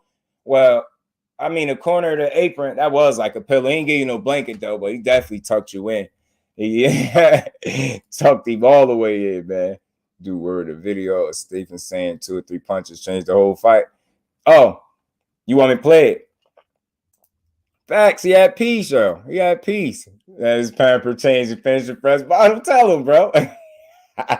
You want to play that video? I think that was Steven Espinoza saying that. The one I just played, I still got it up. But the names of my guy, Relly Salim. I like. Listen, I hope he get his opportunity too, Ghost, because I like him. Picture, I'm telling you, it's priceless, bro. I'm never taking this out. I'll leave this here because it's just like this is an example of what can happen when you fight Tank. And I'm just, I just, and it's single-handedly, that's one of the best uppercuts I ever seen in my life. All jokes aside, like that shit. And the reason I appreciated the uppercut, a grown man took a nap against his will. That's power, yo. Sleep. You think that man wanted to go to sleep? He ain't had no choice once that punch landed. That shit made the choice for him. It shut his lights out. And he did that in front of his pops too. Yeah, hell yeah, I'll put that on my wall. I'll be, man, you fuck around, put that shit in the chain. Yeah, I'll put that in some diamonds or something, man. All the corny stuff they doing, that'd be a poster, a rug, everything. Fighting David Light, 20-0, coming off a good win. Oh, okay. All right. Okay. I'm gonna watch Okoli too. I believe he can do his thing. But yeah, man. All in all, still, y'all, we got a good card. And if it's any truth, salute to my bro Jeff. If there's any truth to this dude, to the numbers that this dude did at the gate, that's crazy, man. That's crazy. And he's able to do this without the craziest opponent. Just think of the numbers that he could touch with the right dance partner. And that's from a boxing standpoint. Boxing wins. Like you want to bring as many odds to the sport as possible. And I think how you do that is you put fights on that are meaningful for people. You know what I mean? And I think that in a weird way, it's meaningful. In a weird way, Ryan is lucky because his popularity it exceeds his skill set in the ring. He's more popular than he is good. And it's weird because it's working for him. And I think that's what's put him in a position to get a Tank fight. The fact that he still ain't lost yet. And there are real legit people that believe, despite the lack of challenges that he's faced, the lack of quality opposition that he's been up against, they still feel like he could beat Tank. No hesitant. Like they feel it. So I think it's a lot of those people too, more than I thought. Don't want to fight me either. And he said something about fighting Wilder. I believe him when I see it, man. But I still want to be the glass half full type of dude, though. I have a trainer at this point. Yeah, he gotta slow it down and pick a trainer and work and try to gel with that said trainer. He bouncing from trainer to trainer. He can't make up his mind as to who he want to, you know what I mean, work with. That's gonna be problematic. He need to settle with one trainer and just work. Because at the end of the day, I don't think Joshua's biggest problem is a trainer. I think it's him. And I think it's his mental. He lacks identity. I always say that, you know what I mean? So I think Joshua got to fix him first. Ryan just got the Manny fight just announced. Boy, I'll go find him and beat him, man. I beat him up, man. He do that to us again, yo. As a baby. That I'm telling you, bro. Shakur versus Ortiz next. I hear that, but I keep hearing other stuff, so I hope it's that. And what time is it? Bet. We right on point. I'm right on point, yo. My bad, y'all. Y'all want the link. I got you. Hold on, man. I got you, man. Skinny, man. I got you, man. My bro, I got you, man. So you got to take that more real. Yeah, man. Yeah, just peaceful sleep, bro. Peaceful sleep. I got you. Leo. One after that. The same volume. Tank just showed levels. You get what I'm saying? Yo, he came out throwing mad. Go look at Leo Santa Cruz's last fight, y'all. If y'all don't believe me. I'm telling you, dude was fighting, man. I'm telling you, he different, bro. Come looking for me. Sleep. That man was sleep. Dream. Ain't that how that song go? Oh shit, my bad. The Espinoza. You want me to send it to you? Just no, I can still send it to you too. I can send it to you. I got you. I'm gonna send it to you. Yo, man, Steven. Yeah, man. So, but again, and I know you could do your thing with it, because I try to be like careful with how I spoke on it, so people don't think I'm just trying to, make it up for them. Because how people be, well, where's your sources? I don't see your sources. I got you. They be like, where's your sources? I don't see your sources, sir. Where's your source? Where is this source you speak of? I got you right now. I'm gonna drop it in there for you. What is this source you speak of? And they really be dead serious. Like, if you don't tell the people your sources, they really feel like you just don't got none, or you lying. Never mind that if you reveal your sources, you probably won't never have a source again. Never mind that. Just to make their little ass happy for today, a person that never even supported your channel be the ones asking for the sources. What do your sources say? Sources said, man. Sources said, get your ass in the ring with one of these fighters. Tell your favorite fighter, yo, nah, for real. Ask for a source. We are the source. That's a fact. Talk to him. Like, sources, please. Like, I remember dude asked me, hey, Just, what can I look up the numbers? The numbers you just said. Yo, I felt so insulted by that. Like, I didn't even want to answer him. Like, so, bro, you doing all this boxing talk on all these panels, and you don't know how to go look up no information. You really need JusDue to tell you how to go look up information so you can make an argument with somebody the next day. Damn, man. I'm like, bro, sources. Gave you your favorite boxer, reported a bigger story. Stop it. Man, talk to him, Ghost, man. They be like, sources. Shut up, man. We is the source, fool. You dig what I'm saying? Like, I'm going to just be up here lying. Whole time. Like, I'm going to just be up here lying. Where can I find that at, Josh? You can't find it nowhere. You know what I'm saying? Ask me where, unless you spoke to Keith Thurman yourself. You know what I'm saying? When I was talking about him having a contract, now everybody jumped on it when they seen their favorite channel start talking about it. Secretly, low key, and I don't usually be pissed off, but that pissed me off, because I'm like, so it wasn't good when I was up here saying it, but now your favorite content creator done put it up. Now you believe it. When I'm sitting here telling you, the only reason I even started a live talking about a contract, especially that's not even something I do. I don't even break news. For me to do it, you think I'm gonna just lie about it? You got a dude speaking directly to Keith, not directly to him. And the reason he was even able to get a line on him where he could talk to him is because he kept it real with him when he had an opportunity to speak to him on a live. And from what I hear, no disrespect to Keith Thurman, I hear he got a lot of yes men around him. And I hear that dude was keeping it so real with him, he wanted to talk to him. So now, because of that, dude was privy to certain information that the public don't have. But instead of people just being able to respect me and saying that and understanding the track record should speak for itself, I'm not going to sit here and make up a lie. You get what I'm saying? That, just think about it. The person telling me that could have broke that story himself if he wanted to. He said he ain't got to score all the time. He passed the alley-oop. Shit, I had about 800-900 people come through that live when I ended it. It was like a 2-hour live a couple months back when I talked about Keith Thurman had a contract. Then when I said something about him supposed to be fighting at 54, that's coming from somewhere. Now, how it play out is another thing. You get what I'm saying? But yeah, man, people just got to, everybody not in it for clicks and views. Like, that's short-term shit. I'm in it for the long haul. Don't y'all see my bro A1 put the flags? Because it's a marathon, bro. This ain't a sprint. And I smoke too much. I can't sprint no way, bro. I'm in it for the long haul. I got to walk and get there. You know what I'm saying? And I ain't going to do it lying to y'all. You know what I'm saying? You don't grow lying to the people. That ain't how you get right. You can see out of one eye tank this vision loose. No, what happened? Yeah.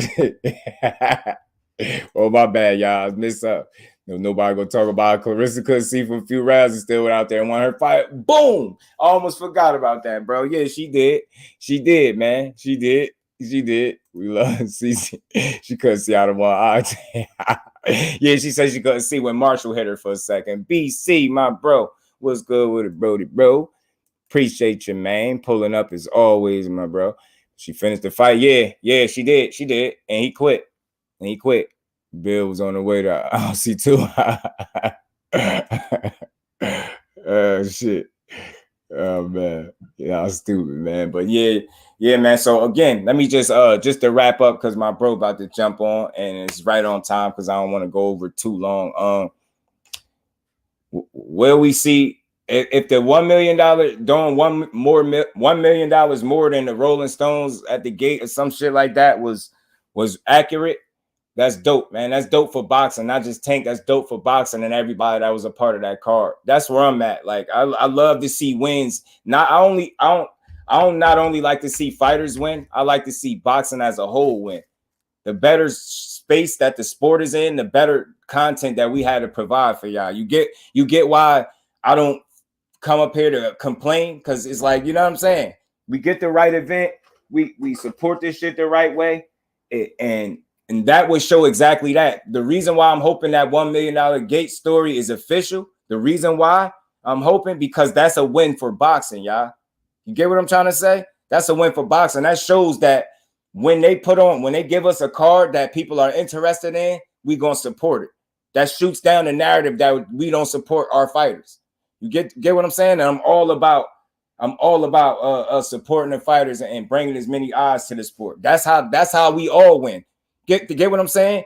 The more people we have supporting the sport, the more eyes that are obviously on it, and the more we support it, meaning we're getting the cards we're supposed to get. So that's better content for everybody that's a true boxing fan. Get what I'm saying? That's a win for everybody, for boxing, for the fighters, you know what I mean, for the promoters, for the networks, to the supporters, to the fans. Like, you give them, it's a win for everybody. That's where I'm at. I want to see boxing really get better than it's ever been. I don't want to keep hearing, and I don't know about y'all, another thing, I get tired of hearing how boxing was so much better back in the day. I'm ready to hear something. I'm ready to hear how good boxing is right now. Get what I'm saying? That's where I'm at with it. So it's like, you know what I mean? I don't want to come off as a complainer. Facts, because it don't. You know what I mean? You know what I mean? Talk to them, man. And again, we got to be part of the change that we want to see. You get what I'm saying? So that's why I come up here and I speak this shit the way I do. You know what I mean? That it's a win. I really love this sport, y'all. I'm really like, man, yo, y'all just don't get it, yo. So we talk about this every day, yo. Every day, yo. Just think about if it gets better. Think about it, boxing step his shit up to another level. Think about the level of content that we gonna provide.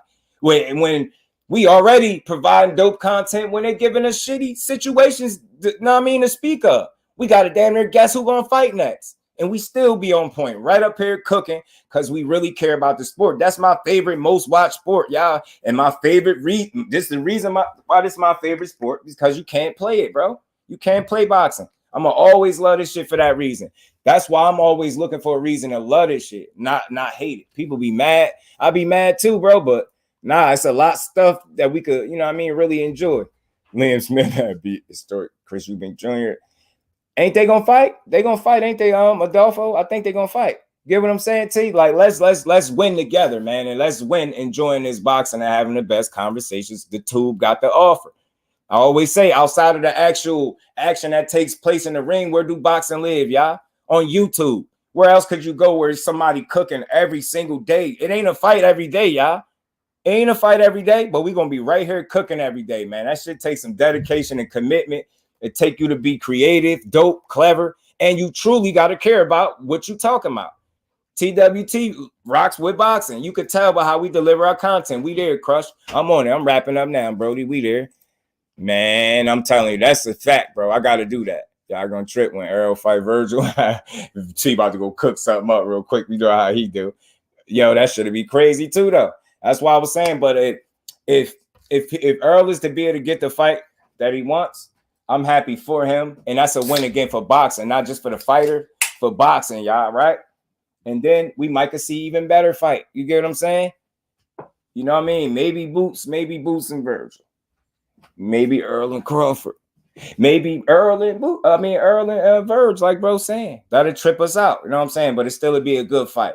So all in all, man, boxing, I think, is in a better place than it was the year before. And then I just want to see them. I want to see boxing as a whole continue to build and get better as a whole. Like, you know what I mean? Again, y'all, with the better boxing is, the better content, the more we all enjoying it. You get what I'm saying? And that's just where I'm at with it.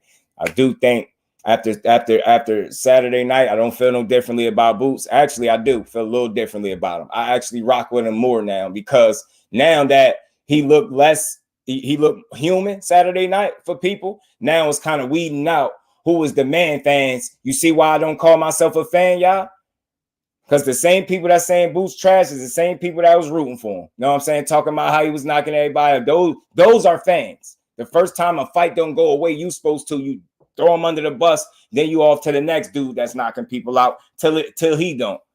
That's why I say we not fans, we supporters. It's different. We rock what you win, lose, or draw. And that man ain't even have to lose and for people to not rock with him. I like for people to show their hand. I like for people to show me you not really here because you a fan of the sport. You like certain fighters as long as everything going their way and they winning and knocking people out. You be having people coming in the chat, hate such and such. He lost money for me. You think that man went in the ring trying to lose? Do you think that man even know you or know that you bet on him? Hell no. How you hate the man because he took a L? You think he went in there and tried to get his ass beat? People crazy sometimes, man. But yeah, I think people still want to see CHARLO and Andrade. I do think it's a market for that fight. I think they need each other more than ever. I'm going to say that until I feel like that situation changes. Ryan Garcia, I hope April 15th you get your ass in the ring because Tank Davis ain't playing with you.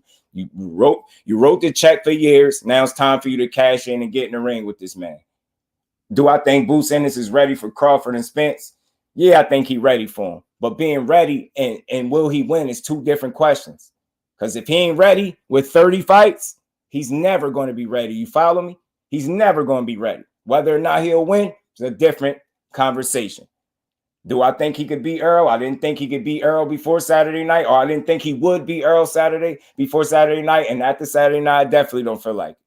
But I still would pick him to beat Crawford. If he had to fight one of the two and he was able to fight Crawford style-wise, I do feel like that'd be a much different fight than what people think. And that's just me. You get what I'm saying? But hopefully we get Demetrius, Andrade, and CHARLO because he on his bumper. CHARLO, don't duck no smoke. I ain't never seen you to be no duck. I'm always rock with you, even when the people don't. You dig what I'm saying? And we're going to see what happened with Virgil and Stanionis. We're going to see it Boots. I think Boots should try to pursue the winner of them realistically, but we're going to see. We're going to have to wait and see. And like I said, if Tank numbers at that gate, it's not just Tank that fault. Everybody fault. That's a win for boxing. Not just one fighter. That's a win for boxing. That's a win for us. You get what I'm saying?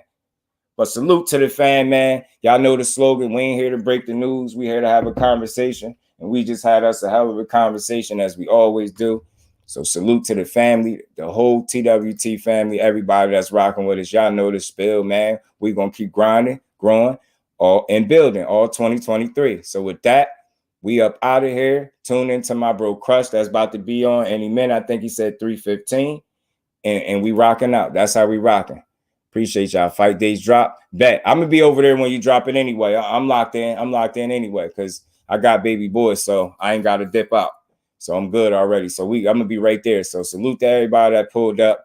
Y'all keep rocking with me. I'm going to keep grinding for y'all. And that's how we going to be. That's how we going to do it. TWT, we building all 2023. We building, growing, and we bringing the shit back to boxing, man. We bringing the dope back to boxing. I got you, Crush. It don't matter when you going. I'm here, bro. I'm locked in. Notifications on, and I'm situated. I ain't got to run nowhere right just yet. So when you go on, you gonna cook, and I'm gonna be there the entire cook, bro. I ain't going nowhere. So yeah, we rocking out, man. BC, my bros, T, the motivation. You know what I'm saying? We gonna do this, y'all. We gonna keep rocking out, man. So salute to everybody in the building, man, and make sure y'all still on. Y'all tune into my bro Crush because I know he got something to cook on, and I'm gonna be there for it. So with that, we up out of here. Peace to the fan.